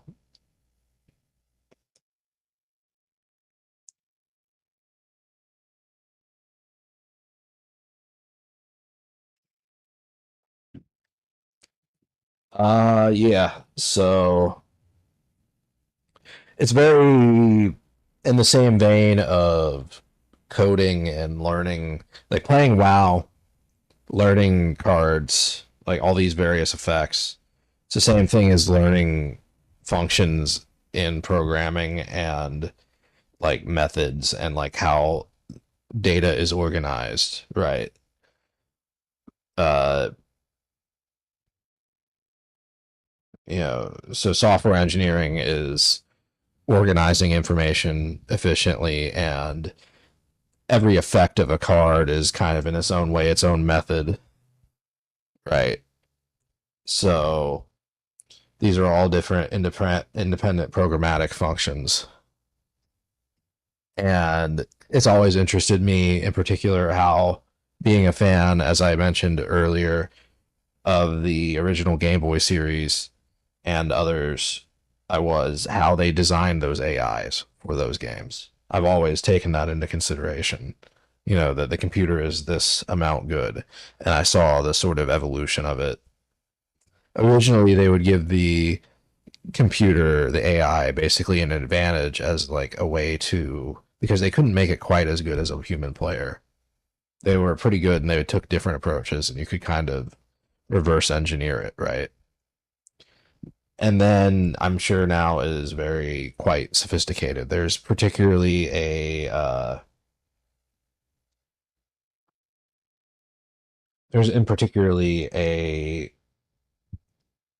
how do you say, um there's a bot for Master Duel which is pretty atrocious, and the community for it is pretty atrocious as well. And the guy that runs it, but the arguments he makes against Master Duel are pretty good though, and Duel Links. He also makes a bot for Duel Links, and I can understand the bout with Konami, and I wish that they just like did it better with their releases. I mentioned earlier a subscription model or card codes. Like you could make it so that you get a certain amount of card code credits, right? And then you can choose any card code you want. You add it to the game. You get one copy, you have 3. Or you get like every card on a card code once. And then you have like a subscription. Like, I don't know. There's got to be a lot of different ways. It's difficult to have a complicated game like this with so many random archetypes survive online long term with this kind of distribution method. It's difficult to onboard new people, or when you onboard them, they get weird experiences playing the game.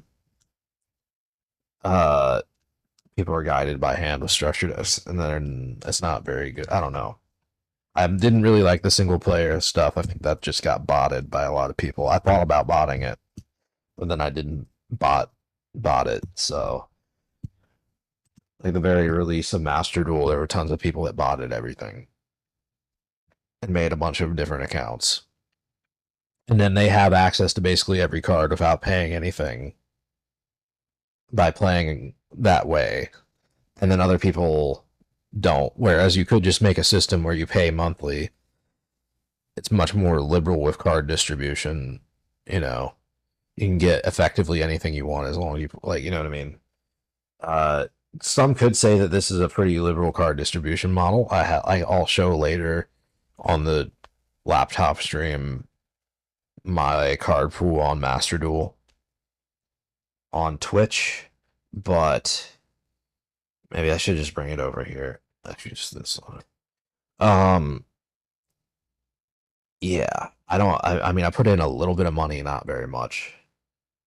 Like maybe like $40, $50, $60, what you would expect on a major release of a game. They had some good promotional, like you get tons of gems, and then I bought a bunch of light sword and stuff and finished off a few decks. This is not like I spent a ton of money on this thing. And I used all the like the promotional launch gems and free gems and stuff like that. And I rarely play it, if at all, especially anymore.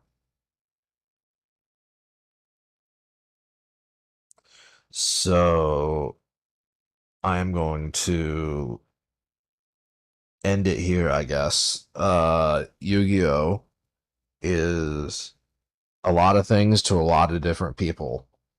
To me, I am somebody who's originally, I'm an original fan of the original release. I saw the Cartoon Network, airings, and got some packs and found the book in the bookstore, played cards at the bookstore, uh ended up joining a team of people, played across state, read all of the books, and like watched the series for a period of time, followed the Game Boy releases, and then kind of stopped playing, but kept it as a sort of like I pay attention roughly to what's being like released like every couple years, like every year or two or three.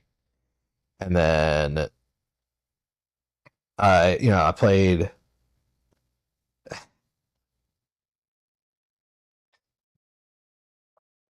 a little bit not too long ago. I bought some cards, but I haven't really gone in, and I'm going to go in at some point to a few tournaments.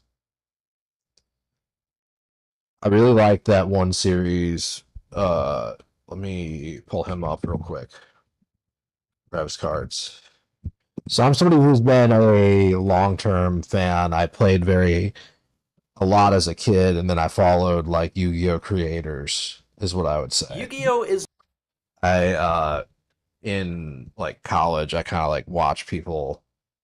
I would like watch the world championship streams, just for a few minutes. You know what I mean? It was really kind of a hands off. I didn't really pay attention to much. not just a game; it can be a whole experience.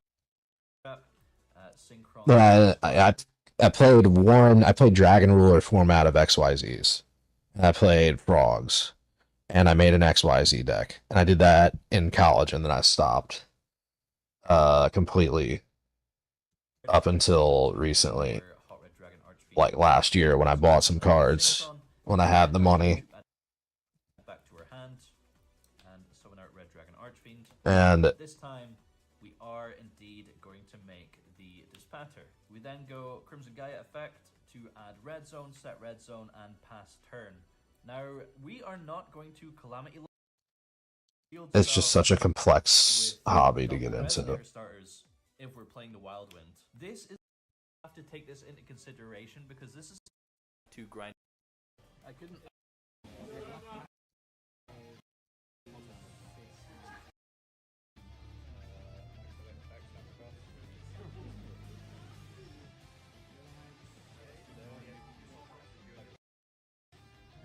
in the bag, which we have. Isn't that crazy? Oh, we could pull Hydra. Kind of thing. Pretty cool. Maybe some side deck cards. Fenrir? Phantasme? I don't know, man. Hydra's cool, though. Let's go. All round, I'm going to say solid episode. You know, we got the Chaos Angel. Chaos Angel is huge. That's like a $80 card right now, a $90 card, $70 card, $60 card, something like that. $50 card, 40. Coming down, $20 card is what I wish it were. It's an expensive boss monster that's really good.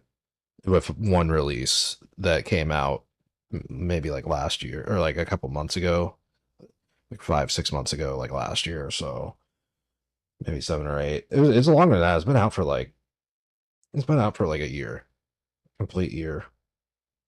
I think this time last year I was looking at Chaos Angel. So, but it was new then. It's really good. I do need one for my play sets, but it's not essential.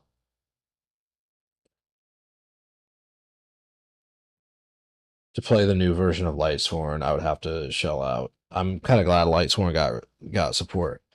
Once they add it to Master Duel, I'll definitely craft it for my Lightsworn that's in there, but in real life, right now, I'm not about to shell out like whatever it costs for that, which is a substantial amount. To make like the proper Lightsworn Chaos Dragon deck right now is kind of expensive because it's all new cards that just released. Their highest value they'll ever be.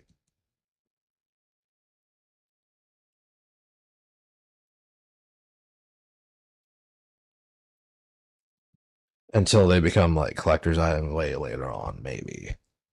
Very maybe.